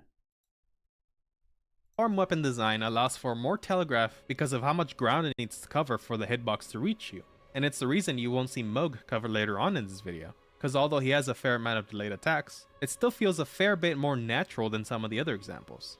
Although admittedly they can still be. All right, let me read that text. Come on, it YouTube. Still feels a fair bit more. To expand a bit more, this does assume that the enemy does really reel back their weapon before swinging. It's not always the case, but it does feel common for polearms. Natural than some of the other examples. Although admittedly they can still be annoying when you start learning the fight and understanding that delays won't be as brutal. As a sort of example, although I don't think a boss like this exists, probably for good reason, imagine trying to fight a thrusting attack boss with a mix of delayed attacks and normal attacks. Thrust weapons are already a little awkward to read in general because of how subtle the movement is, so it'd be a nightmare in a situation like this. Any boss that already exists. Meanwhile, FromSoft headquarters cooking up the next thrust style boss that has a weapon like a spear generally has a lot of telegraphing to their attacks, instead of just poking you directly. I think if you played any amount of PvP, you probably know how obnoxious thrusting weapons can be. But anyway, this, alongside the fact that I find all the attacks from Nameless King being very distinct, do give it some leeway in this department. Ultimately, I think that the delays in Dark Souls 3 are starting to show flaws, but aren't an issue across the board quite yet. However, that's sort of the problem. When something starts to rear its ugly head, if you don't nip it in the bud, it can manifest into something worse. So I am a little bit surprised he hasn't brought up Bloodborne. Maybe he didn't play it, or maybe he just doesn't have the means with like the PS4/5. Anyway. In Elden Ring, it feels like the delayed attacks started to become almost a default crutch to making boss fights harder on first encounter, and it's apparent really fast after one of the bosses you're likely to encounter first, Margit. Now, I'll be generous and say that there's some value in an early boss teaching you lessons. So in this case, the idea that you shouldn't panic roll as soon as you see a boss winding back for an attack. But one, I'm not entirely sure that having the delayed attack be as snappy as it is necessarily conducive to that either. It essentially tells you, yeah, you're not going to learn these attacks by reacting. You have to memorize the entire. Yeah, just looking at some of these attacks, obviously you'll learn them eventually, but there's like multiple points where he could catch a panic roll. So I kind of want to break it down, and he might do it as well. Let's go back over here. As soon as you see a boss winding back for an attack. But one... come on, bro. I'm not entirely... So that's pretty rough when he starts to transition from... Okay.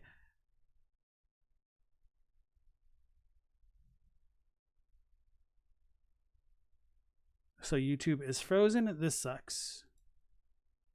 This sucks so bad. And I don't even think... I'm not entirely sure that having the delayed...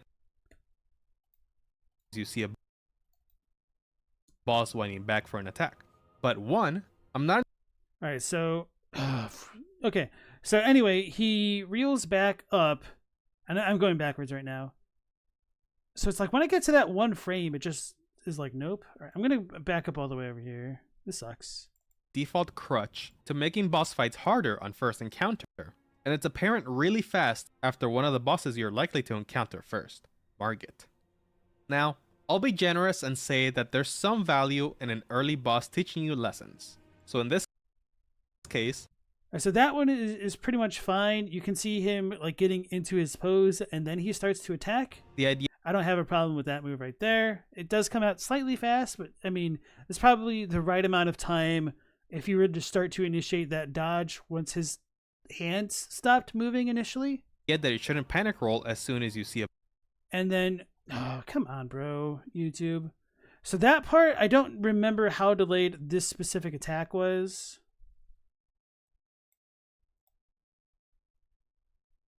I almost feel like I need to pull up my own footage for this. So in this case, the idea that you shouldn't Yeah, that Panic one is roll. fine. Okay. as So if you dodge there, I don't know if this hits soon as you see Okay, I think you're fine. a Okay. boss winding back for an attack. But one, It's fine. I'm not entirely So this one is like one of the notorious ones where, all right, he gets into position, he's ready to swing, and you're like, oh no, do I roll away now?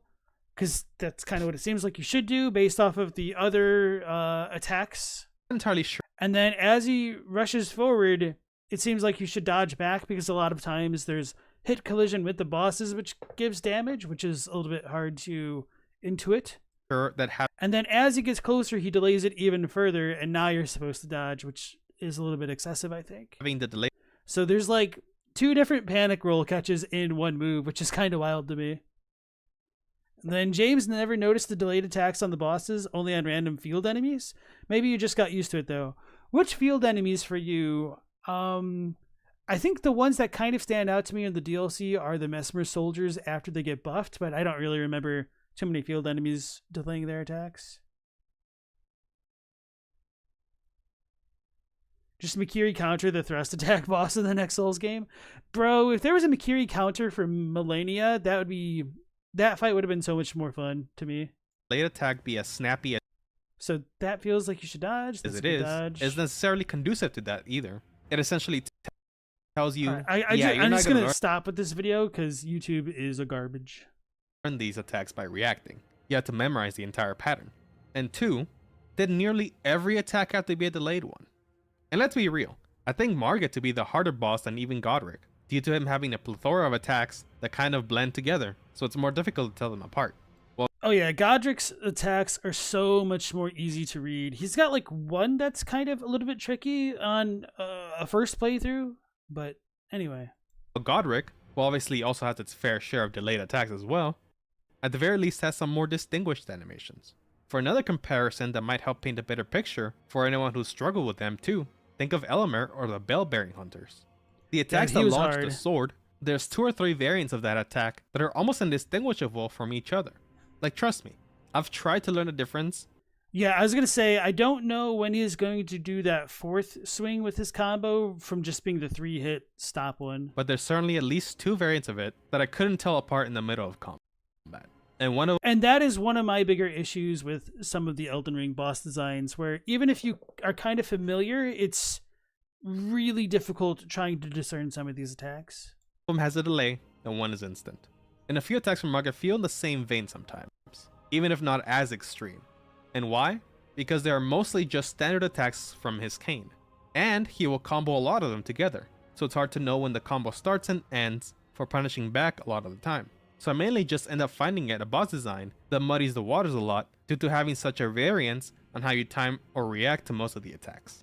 I mean, hell. And then I haven't brought this up yet on tonight's stream, but as I was saying with reading the enemy's attacks and whatnot, even if you dodged them, I was running into the issue in the DLC where I would still get punished for trying to punish the enemy's attacks, which I successfully dodged, which just felt beyond infuriating, and it was almost like, to me, antithetical to pretty much all of the combat of all of the other previous FromSoft games. And just kind of really made me hate some boss fights while I was in the middle of them. Like the Gaius boss fight was really bad for that. Mesmer had that at times for me, but that's because I didn't understand. Well, Mesmer, he can kind of turn into the snake in the second phase, and sometimes he will have that pool of snakes come up from under him. And if you're reacting to an attack that he does before the pool appears, then it can kind of appear and hit you if you're trying to reply to what he did. And it's a little bit inconsistent in that regard. And so it sucks to know when to dodge like these delayed attacks, but then it sucks even more hesitating as to whether or not you think you have enough time to punish them. And if you don't capitalize on those gaps in their attacks, then you're not dealing damage and you're making the fight get prolonged. But if you do try to capitalize on those moments and you get punished for it, then you're like, well, what the hell am I supposed to do now? Do I really need to like turn this into a 20-minute slogfest? Which kind of felt like, yeah, that was the answer if you're not summoning. Oh, there's even a whole ass animation picking fun at the delayed attacks Margaret has. And it's some of the best laughs I've had at some of these, because it's true. Oh, look at that. It's been 2 years since that's been posted. Congrats. This one attack they're depicting, although being an exaggeration, is not even that far off. If you move a certain way during one of his attacks, he will hold it for such a stupidly long time as it's trying to track you. And yeah, obviously this won't happen all the time, but if someone just happens to be strafing, which is very reasonable, they may just have this happen. So I gotta say, right off the bat, not a great first impression. I didn't enjoy that aspect of Margit or Godric in my first playthrough, even though I've come to not mind it as much as I got used to it later on. The next main example I want to look at is Star Scorched Radahn. Obviously this guy has a lot of delays that fall into my definition. You probably... Yeah, I feel like that second sweeping attack is really hard to deal with from his melee attack. I already knew that. But I want to take a moment to bring back the argument of the slow and telegraphed differentiations. I mean, the second part of that is already kind of off the table. He'll just swing when he wants to let loose. But what about the first one? He's a big boss, so it would kind of make him fall into the slow category with the visual design, right? Does this look like a slow boss to you? And yes, I know, he has the whole gravity magic thing, so lore-wise it makes sense. But what exactly telegraphs that about his design on our first encounter?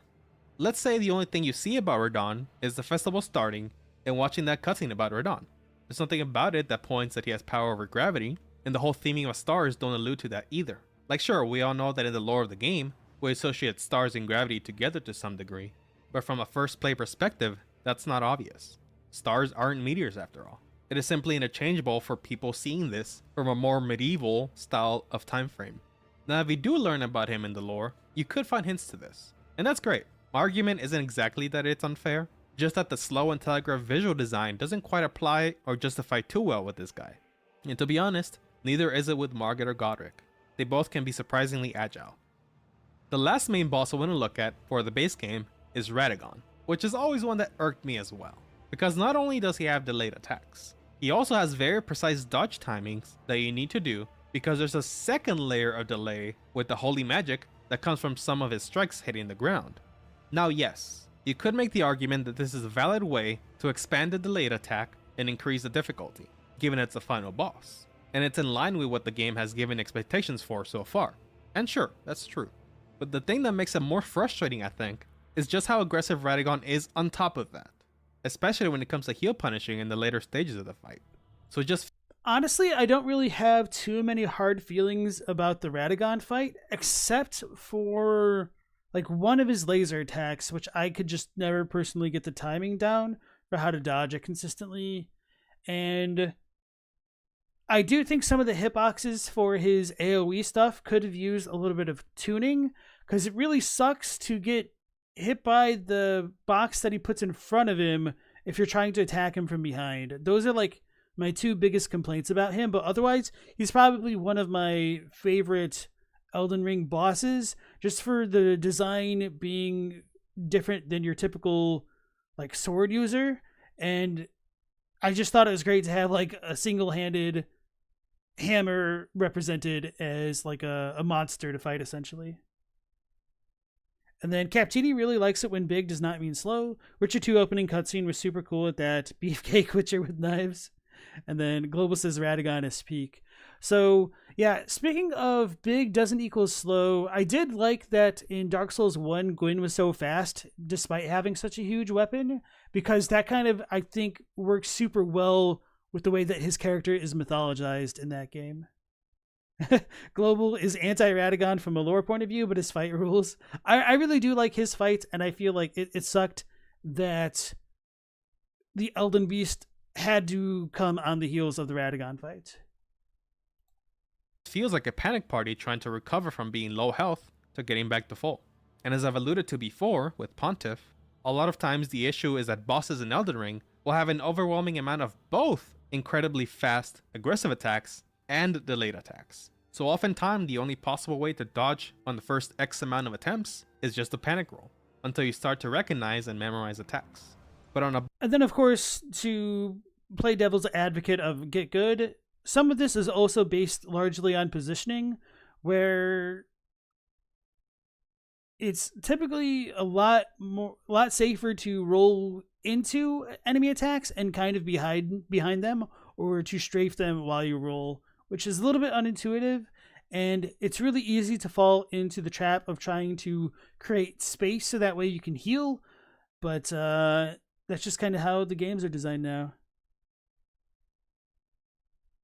Radagon fight is a little treat before the slog that is the Elden Beast.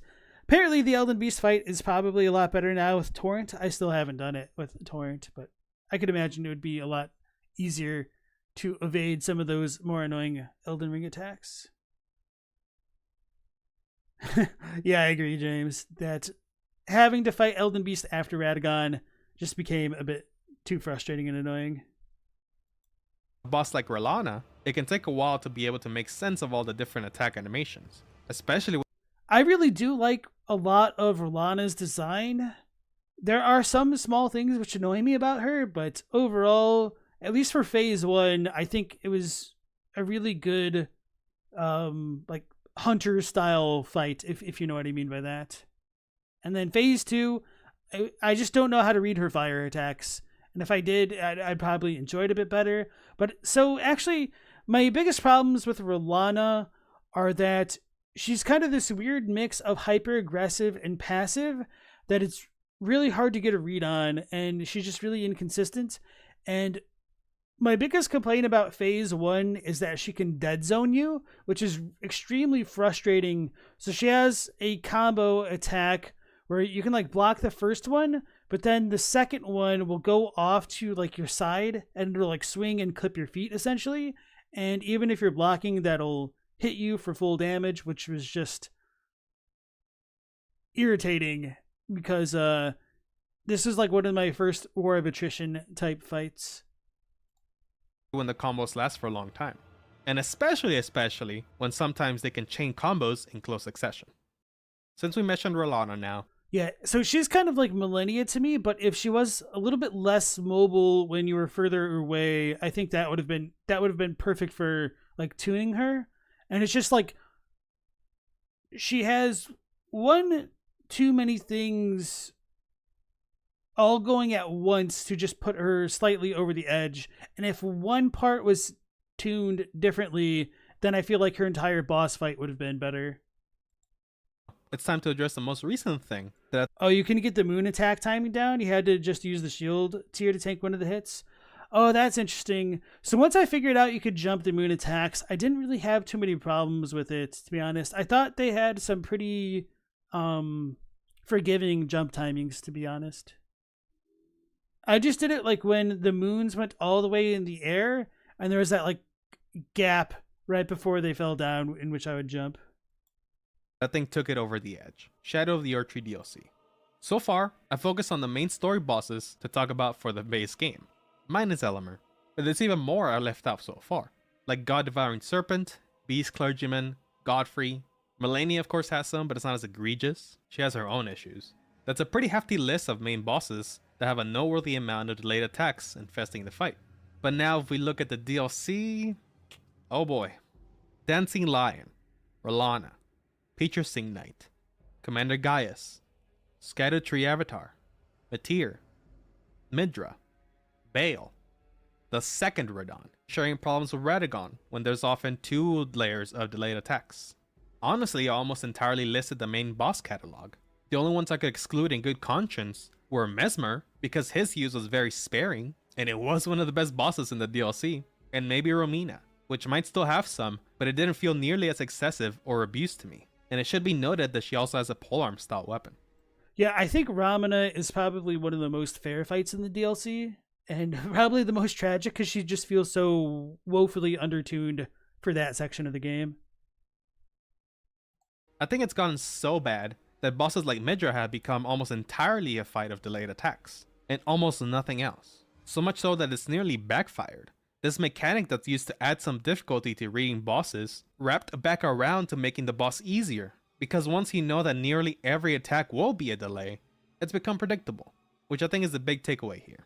This style, and I don't think that's bad for Midra by any means, and I don't think he's trying to say that either, but yeah. All of attack has become completely overdone and predictable. It's tiring, and it's lost all the nuance it might have once had. It's like the boss second phase thing. There was a period in time where a boss having a second phase could have been a real mix-up and throw you off and surprise you. But tell me any main boss in the DLC that didn't have a second phase, no matter how much. Does Ramana technically have a second phase? I think she does. Yeah, she doesn't. She like anyway. The fact that I'm struggling this much kind of reveals everything, huh? Or how little it changed the actual fight. You could almost bet any major fight had a second phase of some sort. It's become part of a formula, when both of these two aspects were supposed to be a mix-up, or a surprise, to teach you something. I've gone on record saying that I do not like Midra almost at all. I know that's an unpopular opinion by now, and one of the major things that people tell me is that, oh, but it actually feels like a Dark Souls boss. I thought you'd like it for that reason. And I completely disagree. Even the people who state that are referring to Dark Souls 3 in particular, even that game still used the late attacks somewhat sparingly. Only a few bosses felt like it predominantly used that playstyle. And by the point you are likely to find Midra, the whole DLC and a good chunk of the base game are riddled by that already as is. So it didn't feel like anything new to me. And that's certainly disappointing when this is the first and only Frenzied themed boss in the entirety of Elden Ring. It could have easily been something more special. That's not to say his animation and grace aren't beautiful in their own right, but that's not enough to sell me at this point. The cherry on top of all this is that this excessive amount of delayed attacks also extend to just regular enemies, especially the stronger ones, in both the base game of Elden Ring and the DLC, so it has become a chore to learn even repeating enemies in the overworld. The Omen, Crucible Knights, Lion Guardians. Yeah, Crucible Knights were pretty rough for me to deal with because I spent a ton of time in that first one in that Everjail. Fun times though. Crucible Knights were really annoying, but they felt pretty fair for the most part, except in that second phase. That was really annoying. Was this guy's parents killed by a delayed attack or something? It is kind of funny to me how much he's hating the Midra fight for the delayed attacks because I felt that the Midra attacks for the most part were the most fair of the DLC bosses, with maybe the exception of Ramana and or Metter with some exceptions. And the biggest problems that I felt that I had with the Midra fight were trying to discern the timings to dodge his actual Frenzied Flame incantation style attacks rather than his swords. Finger Creepers. Scaling Misbegottens. I mean, look at this. And from the DLC, the Golem Smith, the Curse Blades. I do think complaining about the Misbegotten with the giant two-handed axe is a little bit excessive, but anyway. Human Swordsman, Horned Warriors, Fire Knight, and the list just goes on and on. It just infiltrates every corner of the game. And to be fair, like, some of these dudes are legitimate mini-bosses, and I guess to have them so common throughout the game can get a little bit exhausting, I suppose. And then Kyle, nice to see you again.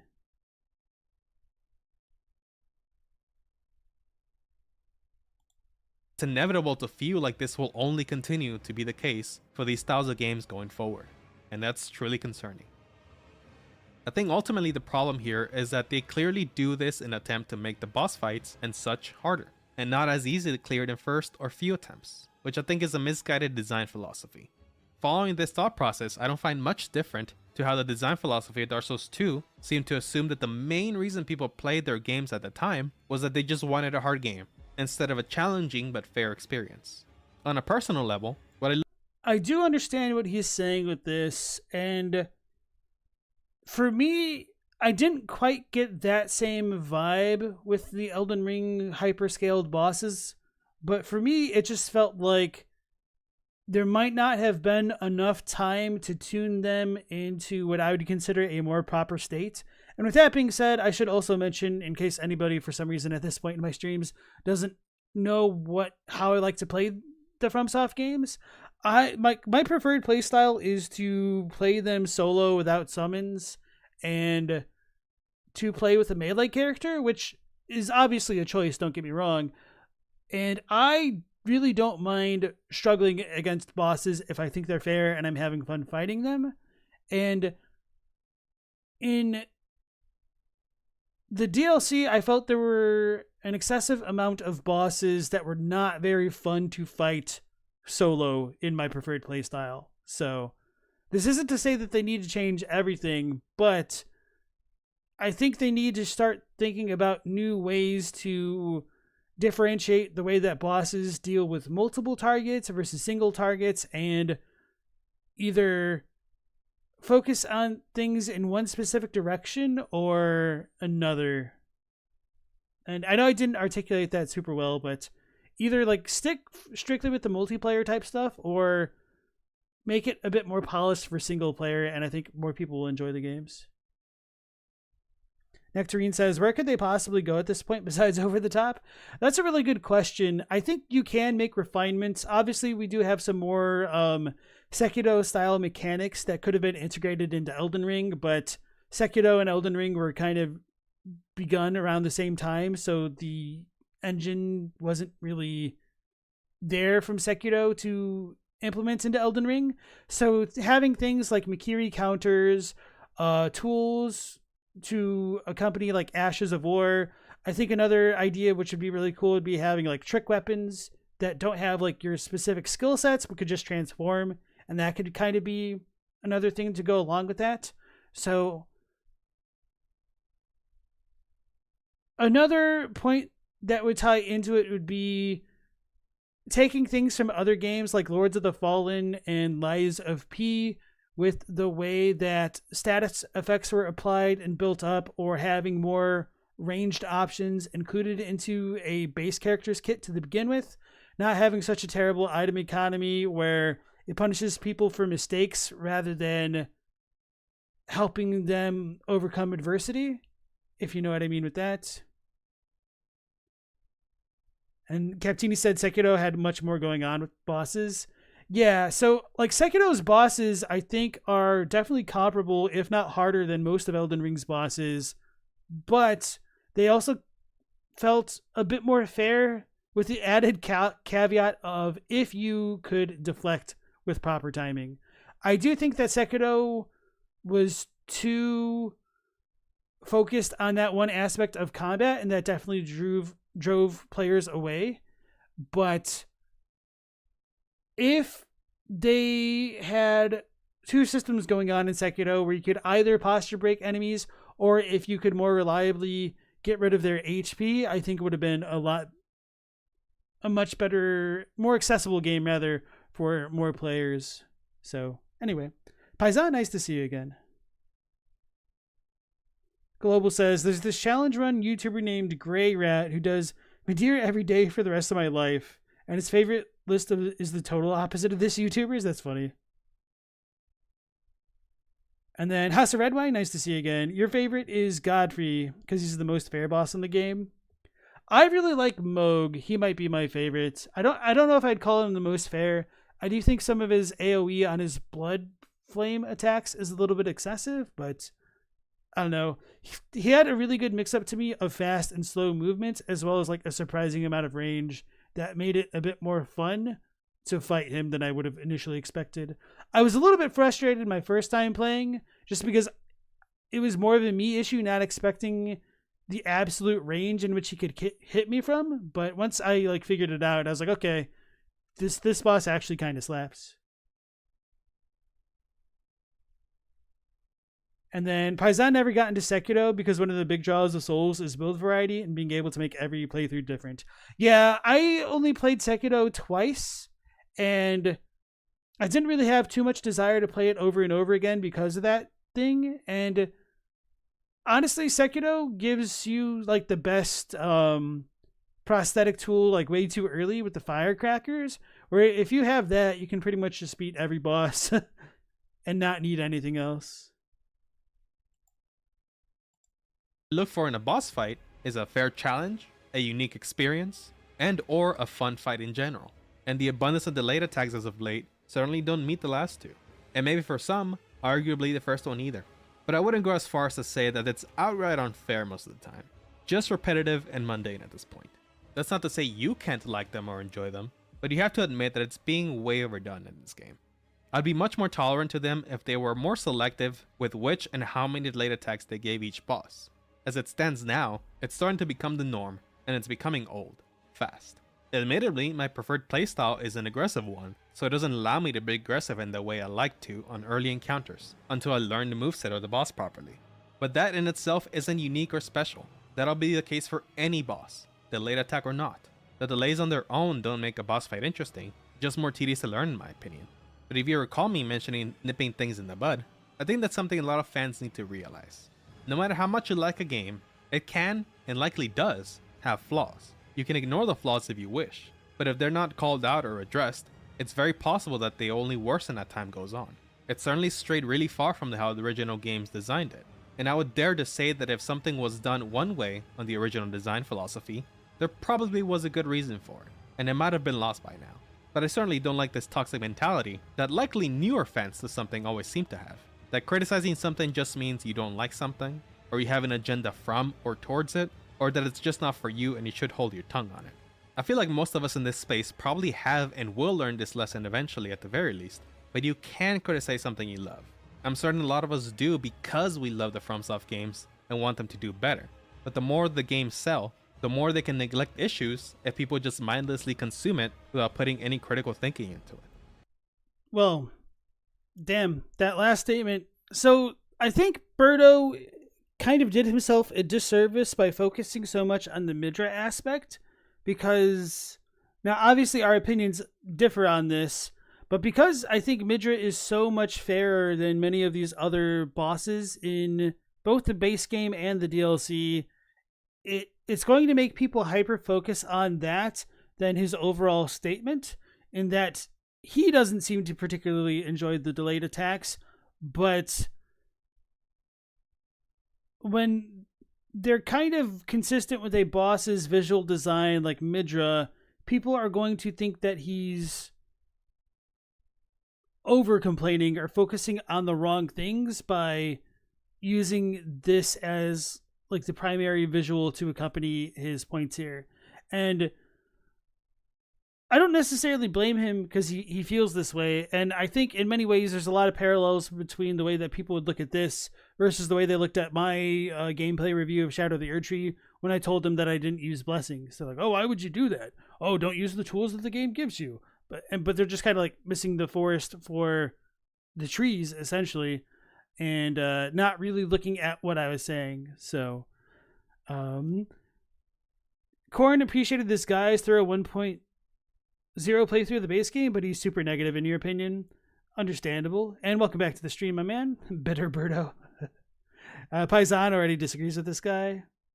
Captini felt that these delay bosses were the best in the DLC compared to spamming spastic bosses that most were, and then you got cut off. Okay. And then Nectarine says get good. Okay. Paisan thinks people seem to think we are still playing Dark Souls 3. Most people see that Elden Ring is unfair. Still, you think it's just dodge, then hit combat. So, some people have levied that criticism at me as well. And so I will say this in a kind of broad counterpoint, which might not make much sense at first, but hopefully you'll get the intended message. So, hey guys, I played Demon Souls. I liked it. I played Dark Souls 1. I liked it. I played Dark Souls 2. I hated it. I played Dark Souls 3. I liked it. I played Bloodborne. I liked it. I played Sekiro. I liked it. I played Elden Ring. I mostly liked it. I had some issues. I played Shadow of the Erdtree. I liked parts of it, and I disliked other parts of it. Does that mean that I want the exact same thing? No, there were absolutely, completely design shifts from Dark Souls 1 to Bloodborne to lesser to degree to like Dark Souls 3. Sekiro was a huge design shift. Elden Ring was actually a lot more of the old same, so I don't know why people are like, oh, well, you just don't like anything different in Shadow of the Erdtree. No, I think it's pretty clear that there's something distinct about Shadow of the Erdtree, which is really got people to pay attention to this, and it's really hard to articulate this and have people understand where you're coming from in a good faith way if they're getting hung up on the details. So I think Birdo's getting a bit too hung up on like the Midra detail for his own good. People got too hung up on my own video for the blessing detail, but it's kind of willfully not engaging with the arguments that the person is trying to make. And I'm not trying to say like that's what you guys in the chat are doing specifically, as much as it is like the straw man of like rando comments that I've seen over the past couple months. And then Paisan right there, that's an extremely elitist point that you just said. You said, well, it's okay to prefer DS3. Elden Ring is not unfair if you play, for lack of a better word, correctly. Well, what is correctly? The fact that the entire ethos of Elden Ring is to more or less enable player freedom, it really sucks when you take that ethos that works for 85 to 90% of the game, and then you get into the DLC and a lot of that just goes out the window when you fight a boss like Consort Radahn, or even Bale to a certain degree. And then Nectarine says, counterpoint, dodge then hit is freaking cool. So I don't want to like say dodge and hit is always the way to go. I am fine with having more gimmicky fights, and I do wish that FromSoft included a couple more of them. I think the Rykard fight was really good. I think the Lamenter fight could have been better if they had just set it up a bit better. But as far as like the gimmick ideas go, I think it was a really neat idea, and it just could have used a little bit of a tweak in the execution. And I wish there was more stuff like that in general. So that's another way that they could go with like combat and enemy design and whatnot. So let me hydrate real quick, and I'll just play this while we wait.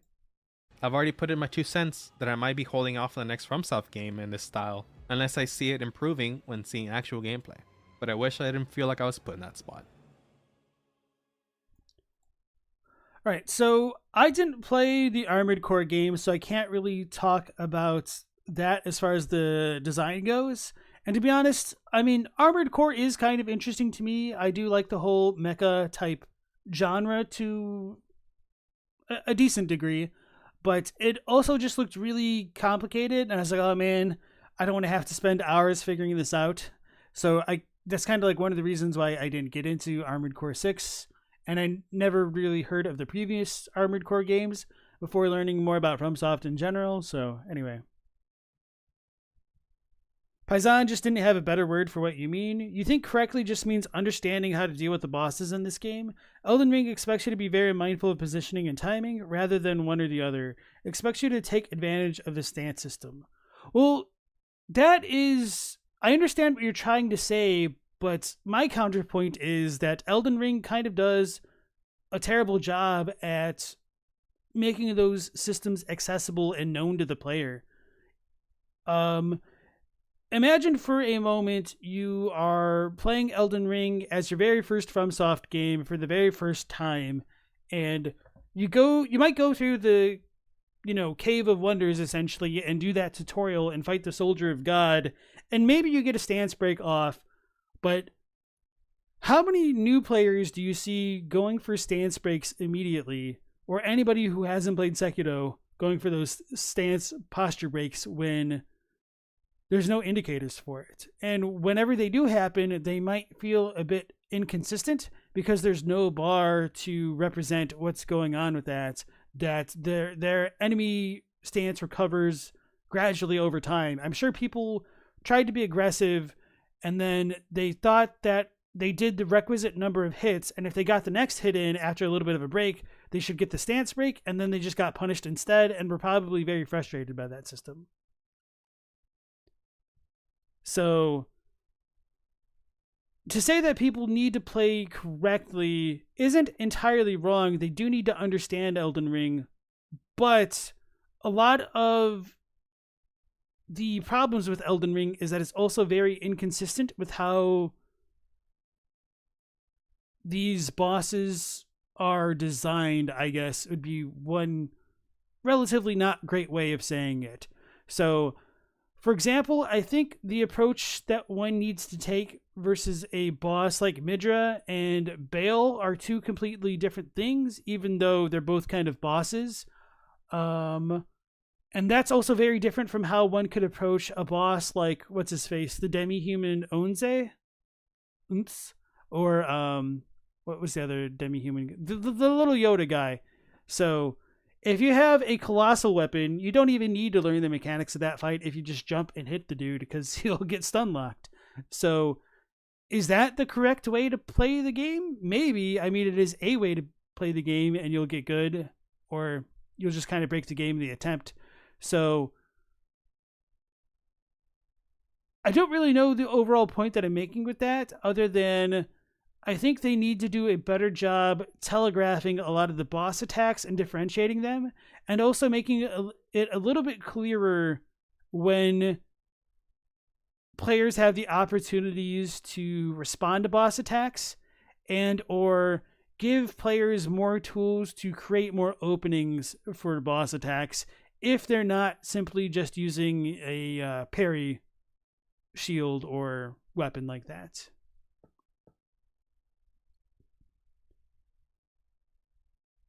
AC6 was one of the easier ones to get into. It works more like a fighting game than the previous games when your build mattered much more. Then Cord played Dark Souls 1 for about a month, not finishing it nor playing the DLC, so Elden Ring was your first full FromSoft, and you loved the Onze fight.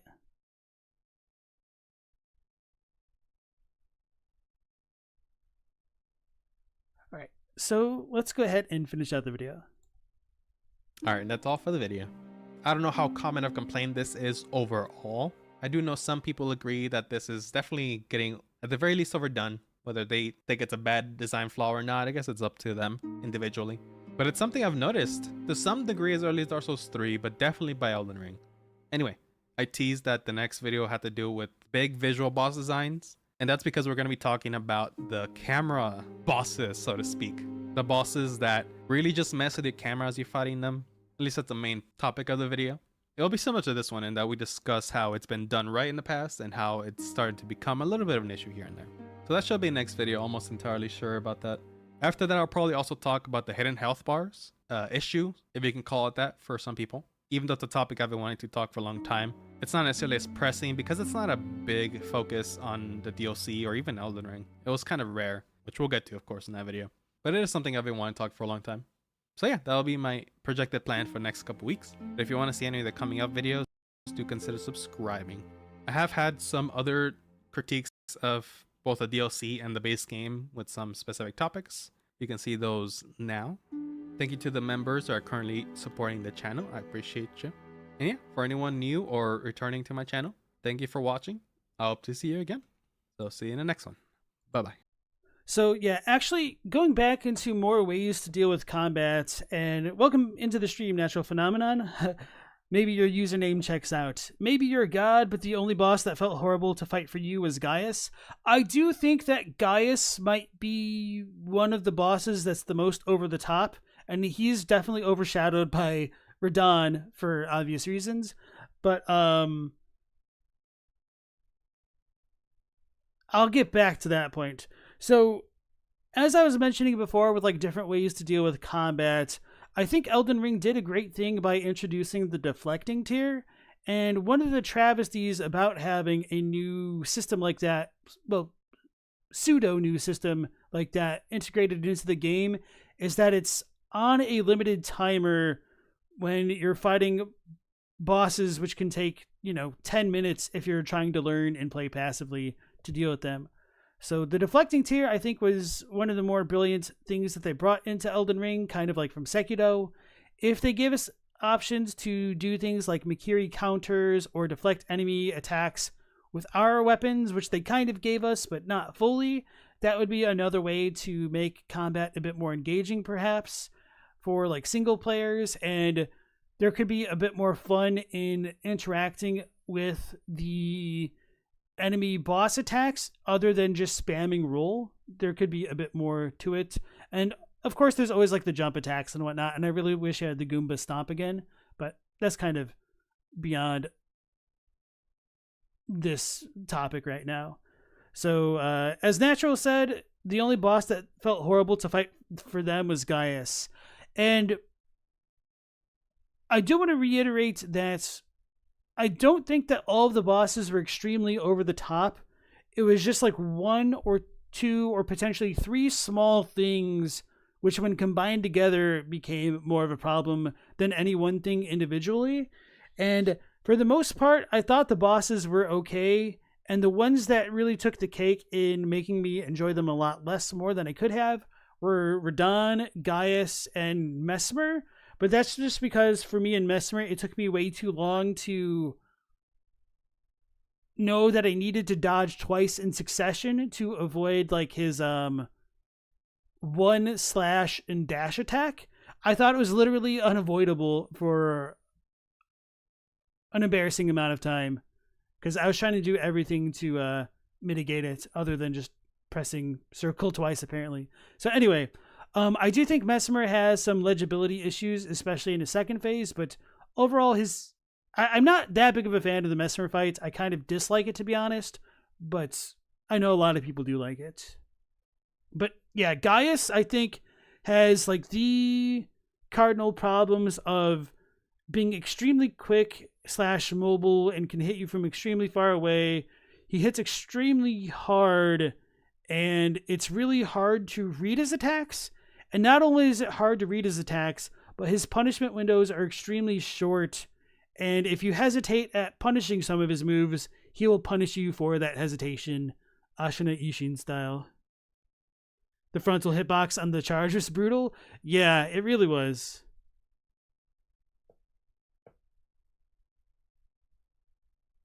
Korn thinks that the dislike for Gaius is way overblown. You enjoy the fight the more you learn it, but that's your style. You really enjoy the process of learning it, every move, every trick and opening.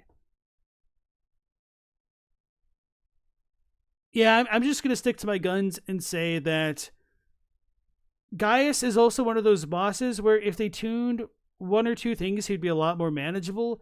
And I think if they just gave literally a tenth or maybe even a quarter of a second between some of his attacks, he would feel a lot more fair for a lot more players. Natural says, he's overshadowed by Radahn. You don't get why people think it's so bad. It's hard, but you never felt like it was janky or broken. Gaius, on the other hand, you felt like it countered every strategy you tried.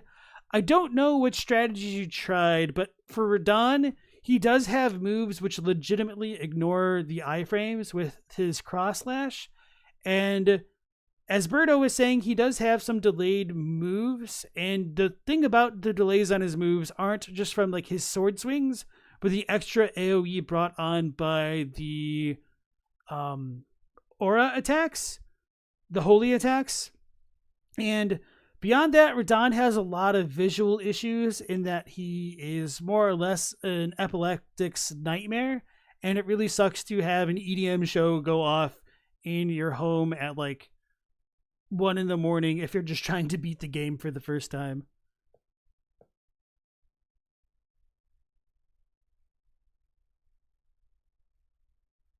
And then, Global says your least favorite fight on the first run was the Putrescent Knight. You're using Starfist and that guy's hitboxes disappear for short range weapons like yours. It's so frustrating. And that's another good point, that a lot of this stuff really is contingent on weapons and builds. And I tend to forget how much I hated the Putrescent Knight's fight. Not because I thought it was particularly difficult, but because I thought it was pretty slow and uneventful. Except for like when you finally get to second phase. And then the one move that I really dislike in the second phase is when he puts the ring of fire around you and has it close in. Because it's really difficult to know where that ring of fire is in relation to the character, and I was just having trouble avoiding that one. And oh yeah, I guess the other big thing with that attack, or not that attack, but that fight would be that it was pretty unintuitive to know to jump over some of the fire stuff. And I think that's another thing that Elden Ring could have improved on a lot.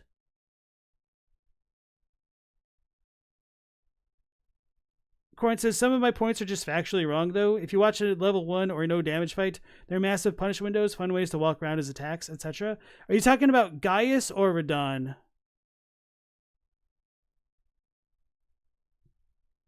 Because we might be talking about different things.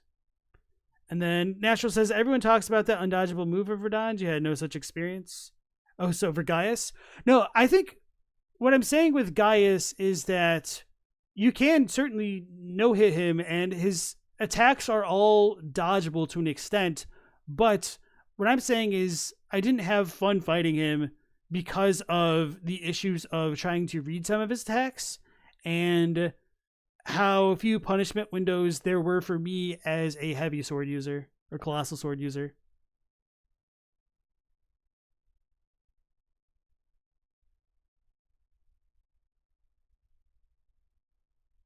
So anyway, like I said, well, I guess I didn't really say this, but of course you guys should always take what I say with a grain of salt. I'm just a dude like all of you guys or gals who's playing these games mostly for fun. And then Paisan said there are no undodgeable moves, just the parameters to dodge some moves are a bit harsh, like the cross slash from Radahn. So here's what I mean when I say undodgeable. Of course, if your positioning is perfect, you can dodge everything in the game if you're never in the proper range to get hit. But from what I've understood, and, you know, I am getting this from secondhand sources, so they could have been wrong, and if you guys want to correct me, go feel free. From what I understand, if you are like not on a light roll, but if you're on a medium roll in front of Radahn and he does his cross slash attack, and if you dodge his first attack and then try to dodge the second in the cross slash swing, if you're not out of range of that swing, you cannot iframe through it, which is antithetical to most attacks in any of the FromSoft games. Every attack is dodgeable if you uninstall. True.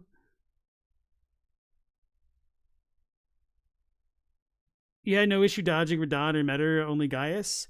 So I think, honestly, Gaius's attacks are mostly pretty well dodgeable with the exception of the charge. And even the charge is pretty easily, maybe not pretty easily, but it's really consistently dodgeable depending on what direction you roll. And yeah.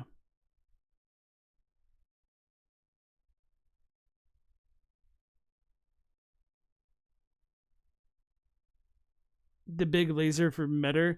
I don't know how to dodge the first part of the laser perfectly yet, but the second half of it's pretty easy.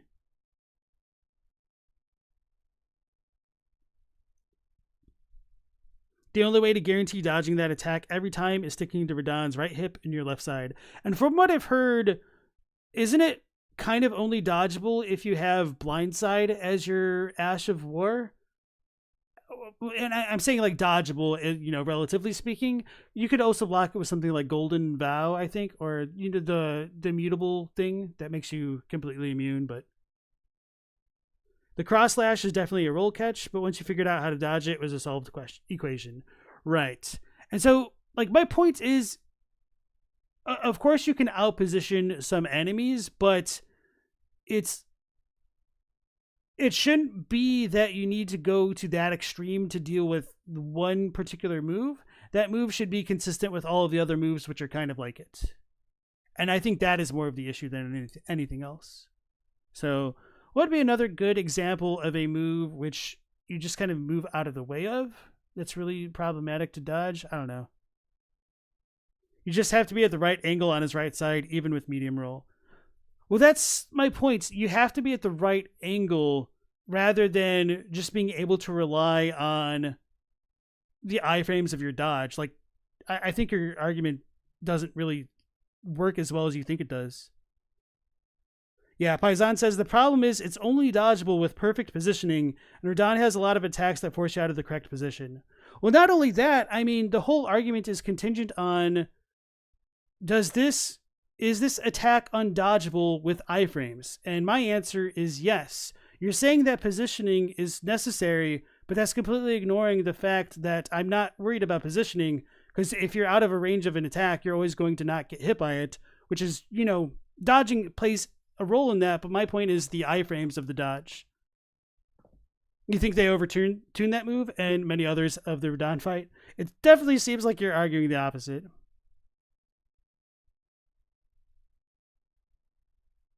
Anyway, all of this stuff isn't all that important. So let's go ahead and go into the last video, potentially, with Mad Luigi's The Hornsent and the Dancing Lion, Elden Ring DLC lore. Despite it not It's being iframes and positioning. Okay. Here we go. Fight, the Divine Beast Dancing Lion is the first boss of the DLC most players come across. Sitting at the top of the Beluret settlement, the Dancing Lion is the apex of Hornsent culture, and its last line of defense. This video will explore what the lion is, along with how it fits into Hornsent society. So, I hope you enjoy, and feel free to subscribe if you do. After climbing up the Beluret Tower, we find an arena.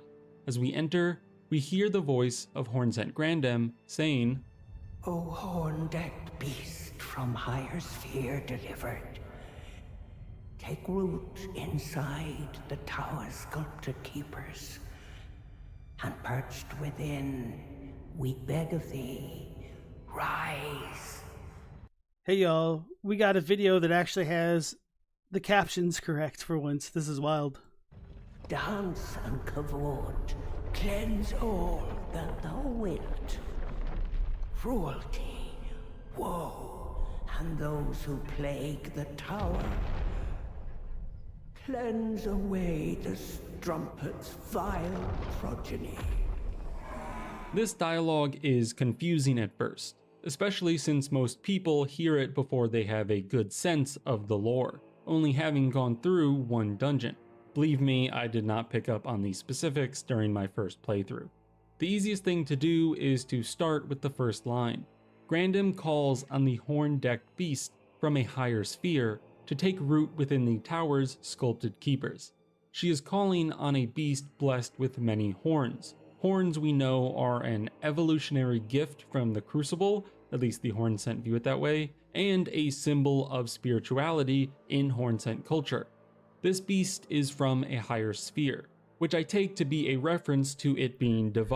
I don't remember if Luigi had already made his video before I gave him the suggestion, but we were complaining at how garbage it is to get good looking footage of the dancing lion, and I told him the way that I finally managed to get some decent looking footage was by slowing down my game speed to 25%, so that way I could have the camera follow him, and if necessary I could just speed up the footage after the fact, because it just moves around so much. It's so bad. So seeing him at like super slow speed, I was like, my man.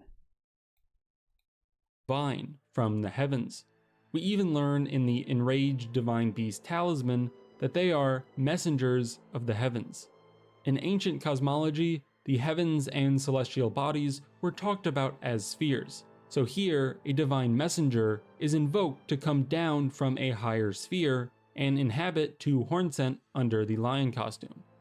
These dancers are called sculpted keepers, and they are essentially the top of the food web for the Hornsent, kind of like keepers. And they are essentially the top of the food web. Oh, come on, YouTube. I knew this was going to happen. For the Hornsent. Damn it, I had it. Kind of like their version. And they are essentially the top of the food web. For the Damn it! Are called sculpted keepers. And they are essentially the top of the food web. Alright, let's be careful. I said web to be more up to date than chain, but I'm going to go on to explain a relatively linear system, so I could have just said food chain, honestly. Thanks, Luigi. No wonder why he's the mad For one. the Hornsent, kind of like their version of an elite special forces. The whole Hornsent system is like a pyramid, with these guys at the very top. At the bottom are Hornsent just in general, and from them, some are chosen to be the next level, Horned Warriors. The Horned Warrior helm explains, reading, helm featuring a crown of sturdy tangled horns, allowing the wearer to invoke divinity. Attire of the Horned Warriors, keepers of the tower.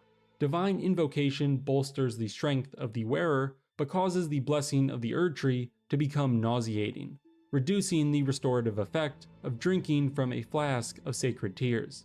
So, the Horned Warriors are keepers of the tower, and they gain power for this role by invoking divinity.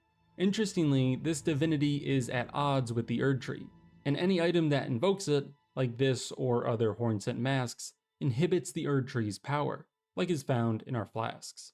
This would also explain why the beasts and warriors are weak to our Erdtree-centric holy damage. Alright, so he says, I'm pretty sure this is the case, but I actually haven't seen the resistance stats, so take my words here with salt grains. Okay. Oh, confirm this? I wonder if that's just like notes to self in the script. Alright, so this doesn't really matter too much, but I was a little bit curious about it since he was talking about the spheres and whatnot. So I pulled up the Japanese text real quick, and as far as like the higher sphere delivered, that doesn't quite align with what the Japanese says, unfortunately, because it's kind of a neat idea.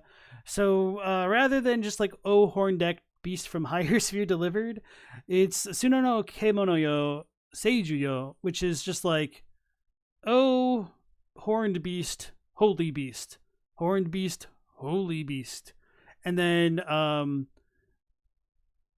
it says to like reside within the bodies of the heroes of the children of the tower somehow, essentially. So nothing about the higher spheres exactly, or like the heavens, surprisingly enough.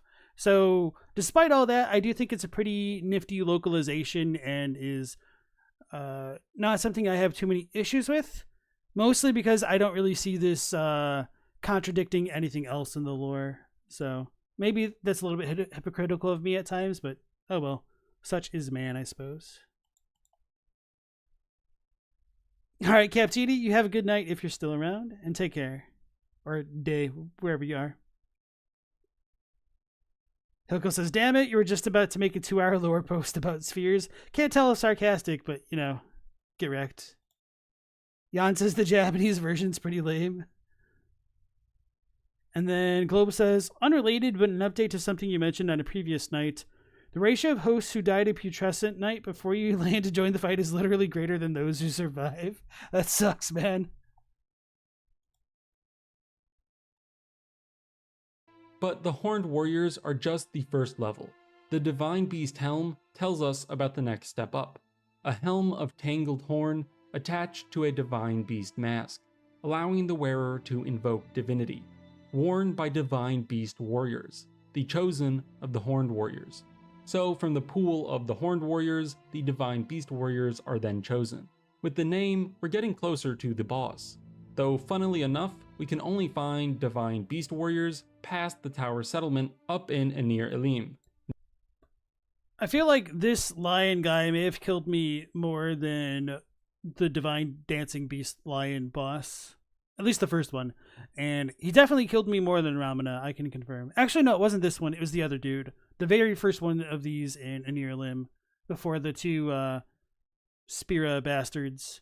Which, it definitely sucked killing that one guy and then getting Spira'd to death and then having to fight him again. We find Divine Beast Warriors past the tower settlement up in and near Elim. I think you just said, oh, I know I pronounced it wrong, but whatever. Mad Luigi is pronouncing a new word, a 50-50 chance at getting it right. Nearer to the Divine Gate. Their armor, the Divine Beast Warrior armor, tells us more about them, saying, armor of fetid horned warriors chosen to become Divine Beast Warriors, adorned with a lion's pelt.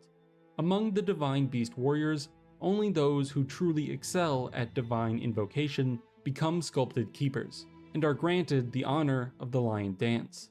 Finally, we arrive at the Sculpted Keepers, who are chosen from the Divine Beast Warriors best at invoking the Divine. That guy. And it's not 100% clear, but I think there's even another level of choosing, where only some of the Keepers get selected to be Lion Dancers. The Divine Beast head, which is different than the helm and is dropped by the Dancing Lion, tells us that it is ritual headwear in the form of a Divine Beast's head, used to perform the Lion Dance, worn by the very finest of the Sculpted Keepers. Alas, it no longer responds to the old woman's earnest prayer. So I think only the best of the Sculpted Keepers get to go on to the top of the pyramid and perform the Lion Dance. And in case you've never seen one in real life, this Lion Dance is inspired by real-world lion dances of China and East Asia, where generally two people dress as a lion in a similar way to what we see in-game and dance its movements, often during a parade or a festival. We learn that the Hornsent's dancing lion was originally used in festivals too, from the enraged Divine Beast talisman we saw before. In full, it reads, "A charm depicting the crazed, cavorting dance of the Divine Beast, conducted at the Tower Festival." All right. Raises So Dylan was saying that's interesting. As an astrologer, these warriors are extremely trivial. And then we have James saying that I hated these guys even as a caster. So I wonder if you were not the astrologer type caster, or if it's just the duality of man right there. And then Hilko saying the Divine Warrior MLM because it's a pyramids game. Potency of storms. Divine beasts are messengers of the heavens, and their rage mirrors the tumult of the skies, of which storms are the pinnacle. Here we explicitly learn of a connection between the divine beasts and storms, which we can clearly see in the boss's moveset along with that of some of the warriors. We also get a reinforcement. They have a grab attack? What the hell was that? The boss's moveset along with that of some of the warriors. We also get that was awesome. Get a reinforcement of their connection to the heavens through the title of Messenger. But despite starting as a way of connecting with divinity during the Tower's festival, maybe through it the Hornsent would receive heavenly guidance from the messenger, the lions were eventually used as bulwarks once the Hornsent were threatened by Mesmer. The rest of Grandam's dialogue at the beginning of the fight talks about cleansing those who plague the tower, namely the Strumpet's vile progeny. The Strumpet here is Marika, who we can hear referred to as such in plenty of other dialogue from Grandam. Strumpet, strumpet. And we get the full story from the Remembrance of the Dancing Lion, which reads, "When the Impaler's army assailed the tower, the ritual of the lion dance was turned toward martial ends, its divinity, its fury, its light-footed beauty. So while it might not have originally been a combative ritual, the dancing lion was utilized as a weapon of war when the Hornsent were threatened by Mesmer." And this is something that I mentioned, I think on last night's stream, that the fact that the dancers weren't martial to begin with and only became martial with the Crusade is very interesting to me. And that shows that the Hornsents either didn't really have enemies before the America Crusade happened, or they were on the same forces, or were just not given the full account of history and they could have done martial things in the far off past that we never hear about. Fortunately for them, the dancing beasts were not enough. When we, the Tarnished, arrive in the Shadowlands, we can only find 2 of these beasts left. The first is the boss from the Tower Settlement, but one more can be found in the ancient ruins of Ra. This one has an added effect of Deathblight, and also the ability to summon basilisks, which means it may have been touched by Godwyn's infector tendrils. I don't know if you can be infected by Deathblight any other way, but I don't think there's a piece of Godwyn's corpse anywhere near Ra. And yeah, that's kind of the worst part about that there isn't any visual ties to Deathroot or anything to give us that direct connection between Deathblight and the lion. I almost called it a dragon like 3 times. And there is the potential that it could have come in through like the Scorpion ruins, the Scorpion Catacomb, whatever it's called, down that way, essentially. So even still, we don't have Deathroot in that catacombs, so it's a head scratcher. I can say that much. But more importantly, it drops the Divine Beast Tornado when killed. This item reads, the Tempest of the Dancing Lion, wielded as an incantation. A whirlwind-like twist of the body summons a storm, launching a tornado forward. Charging enhances potency. Man, I was really hyped for these divine incantations, only for them to be both kind of hot garbage. I guess they buffed the tornado. Maybe it's a lot better now. I'll have to see. The majority of divine beasts were gored and hung upon Mesmer's spears, then burned in his flame. Those who witnessed the deed likened it to a funeral pyre for the tower itself. This describes the scene we saw in the DLC story trailer, with Mesmer impaling most of the lions. We learn from the ashes of Black Knight Captain Hua, that there was even a divine beast hunt, and evidently this captain was a champion of that hunt. So there was a concerted effort. So Hilko asks, are the dancing lions mobile like, or are the, let me restart. So are the dancing lions like mobile little crucibles? The lion / people / ecstatic motion being like the ingredients, vessel, god, and a lot of sudden life energy / endurance / death? I don't necessarily know. And I don't know exactly why they have 2 sets of teeth within them. And even though they're called lions, there is something almost baboon-like in their faces. Or maybe not baboon-like, but ape-like in their faces. It's not quite like a stereotypical lion, don't get me wrong. It's kind of this weird amalgamation of everything and nothing at the same time. And when we get that one talisman that depicts the lion dancers, their face kind of resembles more of a stereotypical like Japanese Oni, or maybe more like a no mask type guy. Anyway.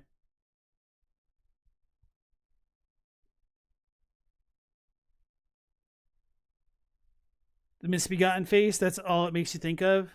Yeah, a little bit. I guess I should also re-examine the Leonine misbegotten sometime. This captain was a champion of that hunt.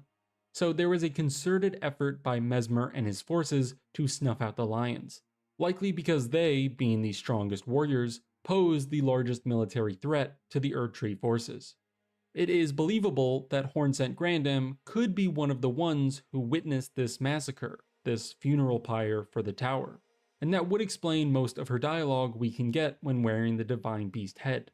The head's description identified that it was Grandam's prayer which awakened the lion for the fight, and this is doubly confirmed by the fact that the fight's intro will change if you injure Grandam before entering the arena. The cutscene voice will mirror her now injured voice. Curse upon thee, rotten miscreant.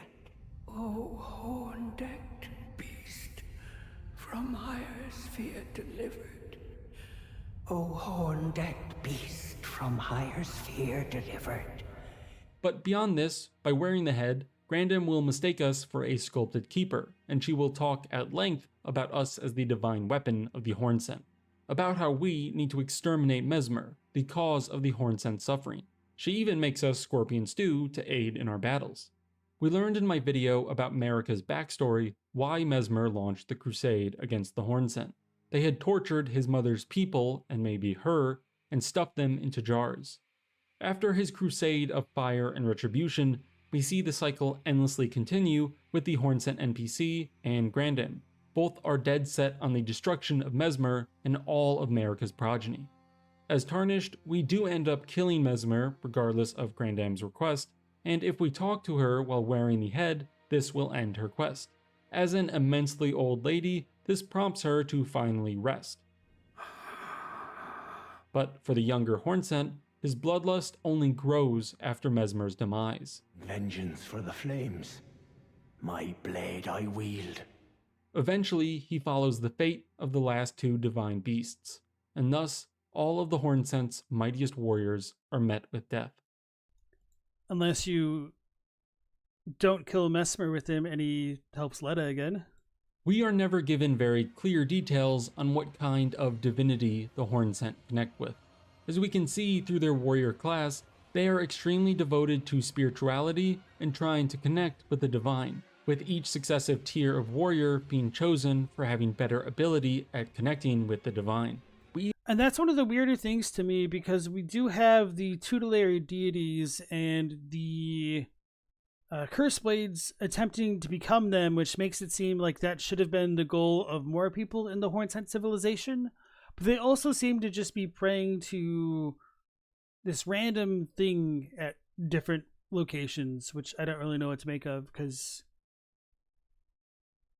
it's not as though they're praying to the Rao ruin statues everywhere that they are, so maybe it's just generic prayers, I guess.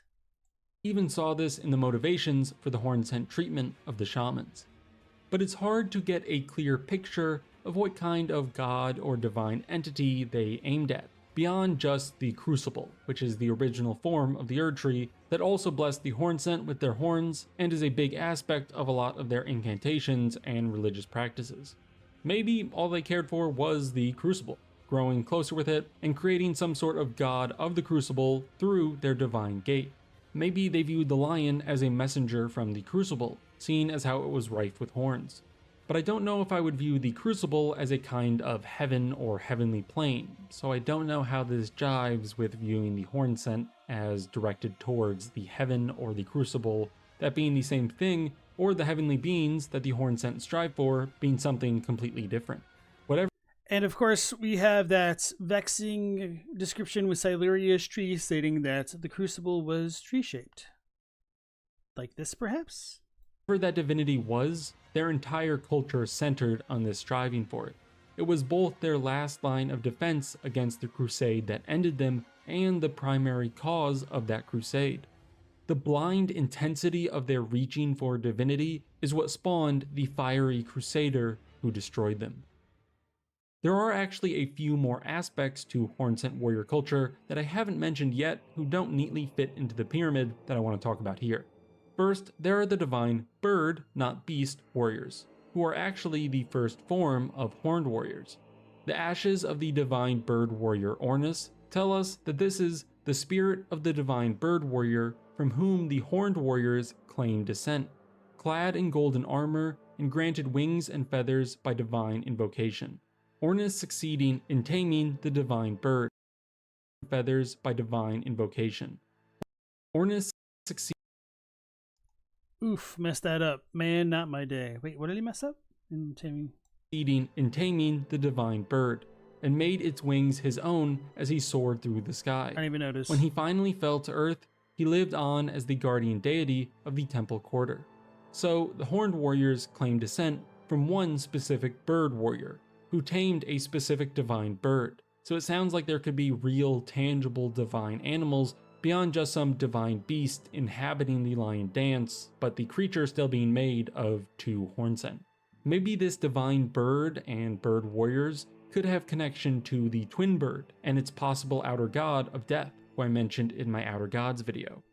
Well, it does make me feel a little bit better that somebody else thinks that it could potentially be related to the Deathbirds.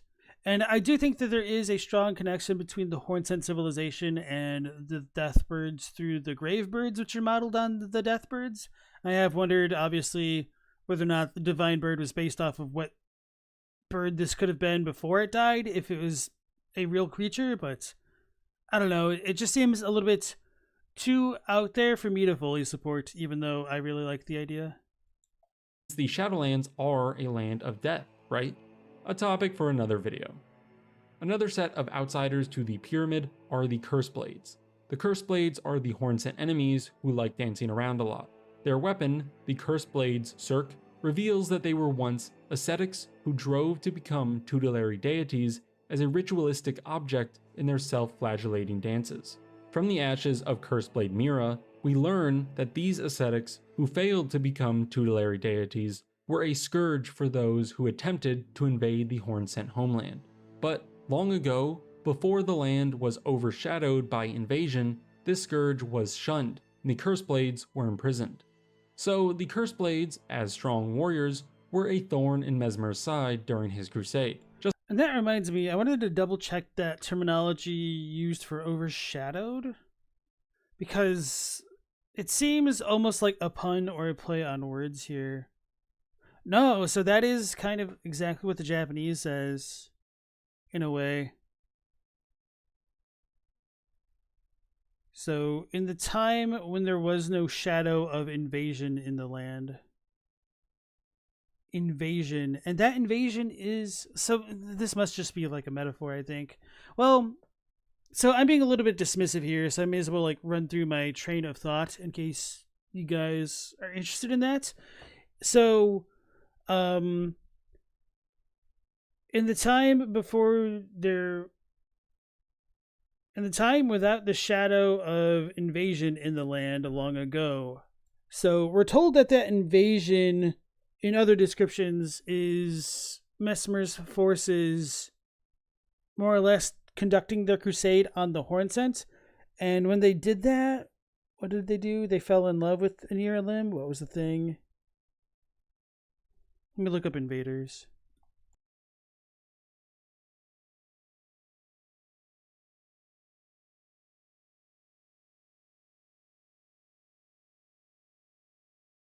All right, here it is. The majesty of the White Tower stretched to reach the gods, even inspired a secret faith in the invaders, the people of the Erdtree. So that does really make it sound that the Erdtree should have existed with the invaders. And does that imply that the shadow only came into being later, like with Mesmer's people? So is the shadow tree literally a later construction of the Erdtree rather than something that was born along with it? See, there's too much in the DLC to me which points that direction, which seems like it should contradict what we're told in the story trailer, and it just grates on me a little bit. I feel like playing 1984 and rejecting the evidence of my eyes and ears.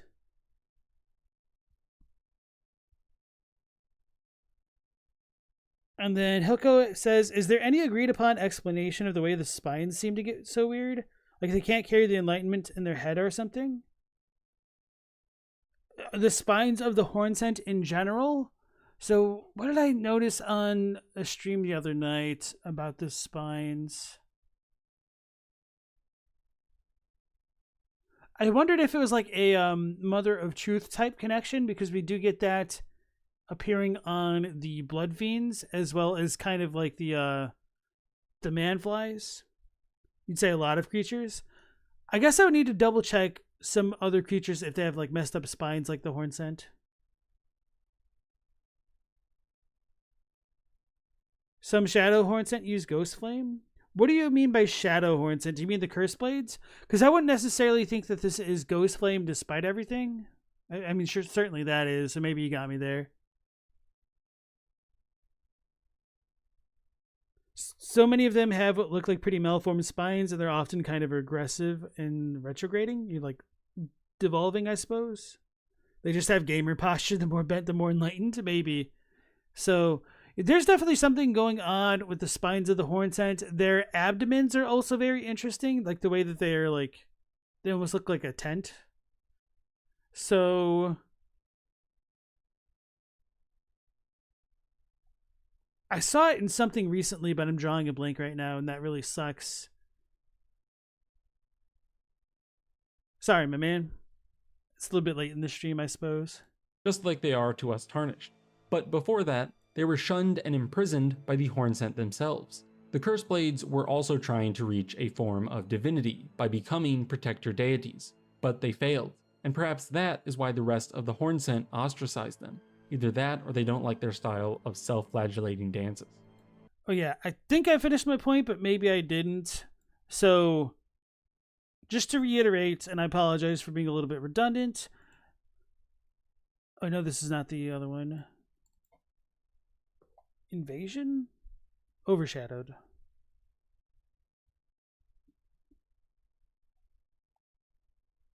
I can't tell if this is literal or figurative, and that sucks about the land being overshadowed.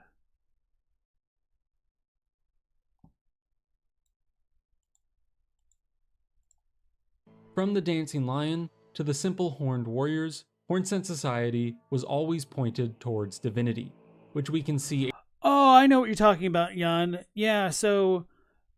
Okay, yeah, the dudes in graveyards can actually use Rancor. I forgot about that. I mean, I remember seeing it in my playthrough on stream and then just promptly forgot about it again. That is true. So I don't know if Rancor is Ghost Flame specifically. I feel like there's a bit of overlap between the two concepts, but they are fundamentally different. I guess I would need to double check to see if they use like Torch Ghost Flame style attacks or Lantern Ghost Flame style attacks, because it's been a minute since I've looked at those. And there is the Bone Bow, yes, but does that actually say Ghost Flame? I don't think it does. So yeah, I guess to kind of explain my point here, although there is Rancor in Ghost Flame, I don't necessarily know if all Rancor contains Ghost Flame, if that makes sense. It's a medium for spirit calling and a product of the ancient hexing arts of the tower. So right, I don't remember, what's the Bone Bow's Ash of War called?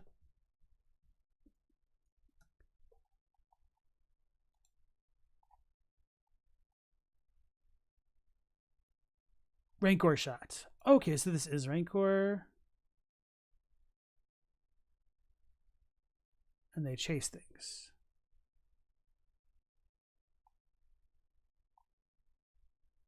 All right. So yeah, the Hornsent definitely use Rancor, which doesn't surprise me. It ties a lot into my beliefs of them like using curses or having cursed blood themselves. And that is also like a common throughput with the Omen, except the Hornsent seem to have embraced it, whereas the Omen are like tormented by it.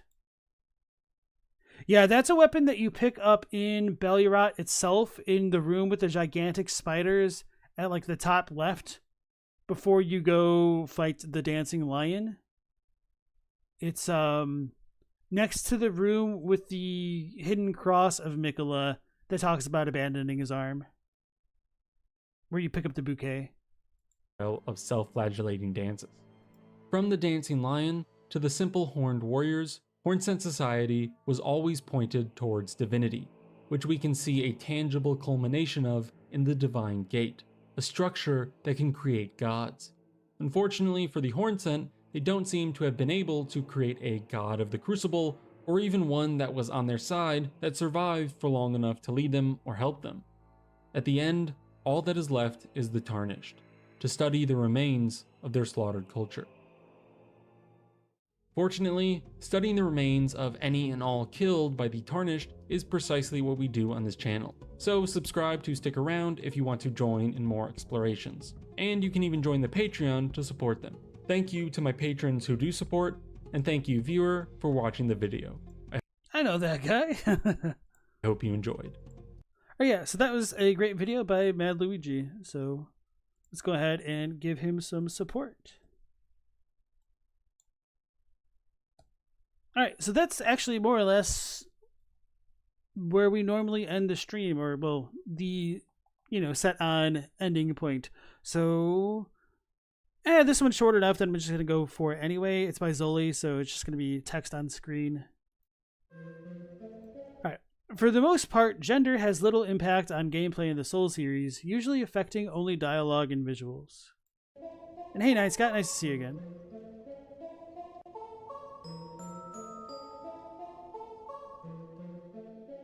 There are a few exceptions, though, such as the gender-locked armor in Demon Souls, which was abandoned in sequels. And this, we've got the Witch set. Has anyone compared the Glintstone arc sorcery to the Hornsent's incantation arcs? Yes. I think they spiral in different directions. Oh wait, no, Glintstone arc. Never mind. They don't spiral at all.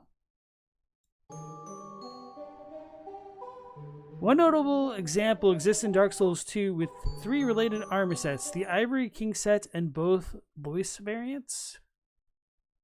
Huh. These armors all restore health when defeating enemies, but there's a big misconception about how they actually work. 1000 to 1035 HP.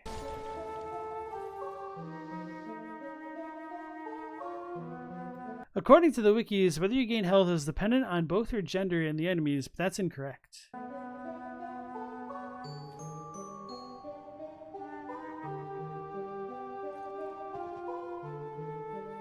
I checked the script with help from Radai, and it's true that it's set to apply different effects based on the wearer's gender. I had no idea about any of this. However, if we look further, the effect referenced on the male side doesn't exist, so it only functions on the female characters. Makes sense.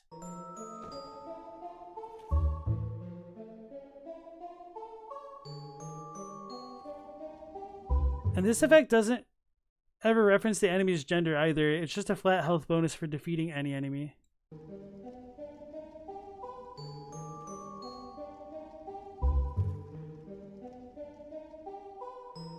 This shows the gender difference was intentional, but it's not clear if males were meant to have no effect or they forgot it. Well, it is Dark Souls 2.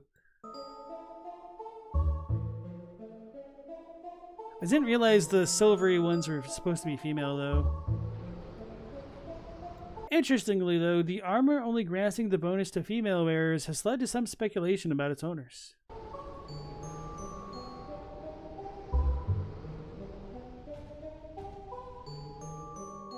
According to the Ivory King helm, the Ivory King's face was never seen in public, with the helm's visor serving as a mask.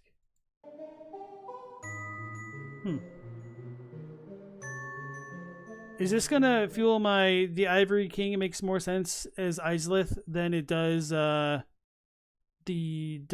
Defiled Sinner? Well, Izalith makes more sense as the Ivory King than the Defiled Sinner or whatever. Defiled Sinner? The Lost Sinner, I think. Anyway, and this imposed anonymity extended to the Loist Knights as well, following in their king's example as they always did.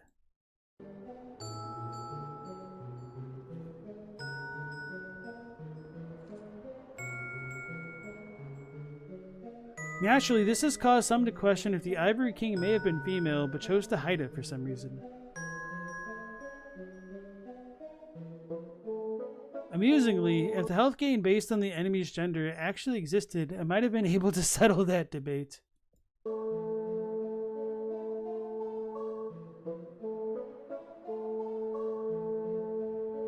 NPCs do technically have a setting for their gender, but it's only used for NPCs that share the same model as the player.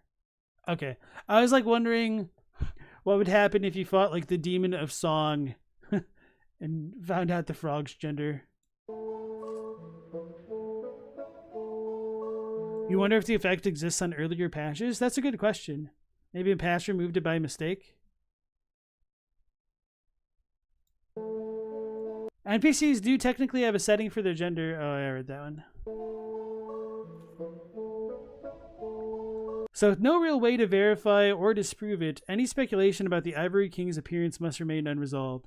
Oh yeah, actually speaking about the earlier patches, because this was a DLC, maybe it doesn't matter because this was a late item to begin with.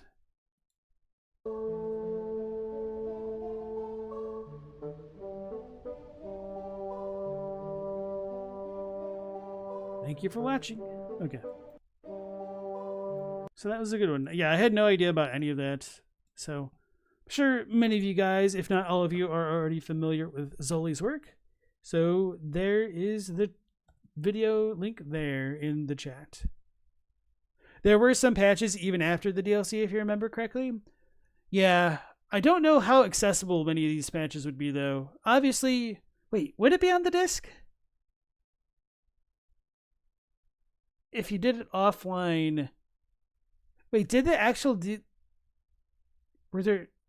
What was that disc situation like for each Dark Souls 2 DLC? I don't know. Anyway. Global Sequence says, another fun fact about Ivory King is their voice lines come from a 90s sample CD a bunch of technology artists used for samples. That doesn't surprise me at all. Next thing you're going to tell me that we've got some Arabic Budweiser cans in the gutter or something like that. Or was it techno artists for samples? All right, everybody. that'll be it for tonight's stream. We'll be going live at the same time of 10 p.m. Eastern Standard Time. And I'm thinking I might start that Signalis playthrough, maybe not like a full playthrough, but I will start the Signalis stream on Monday, maybe. And if I get my act together, I will post about it a bit more officially and whatnot. So we'll just have to wait and see how that goes. So thank you all for joining me as always, and hopefully we'll catch you on the next one. So until then, take care, stay safe. That's Protagonist out.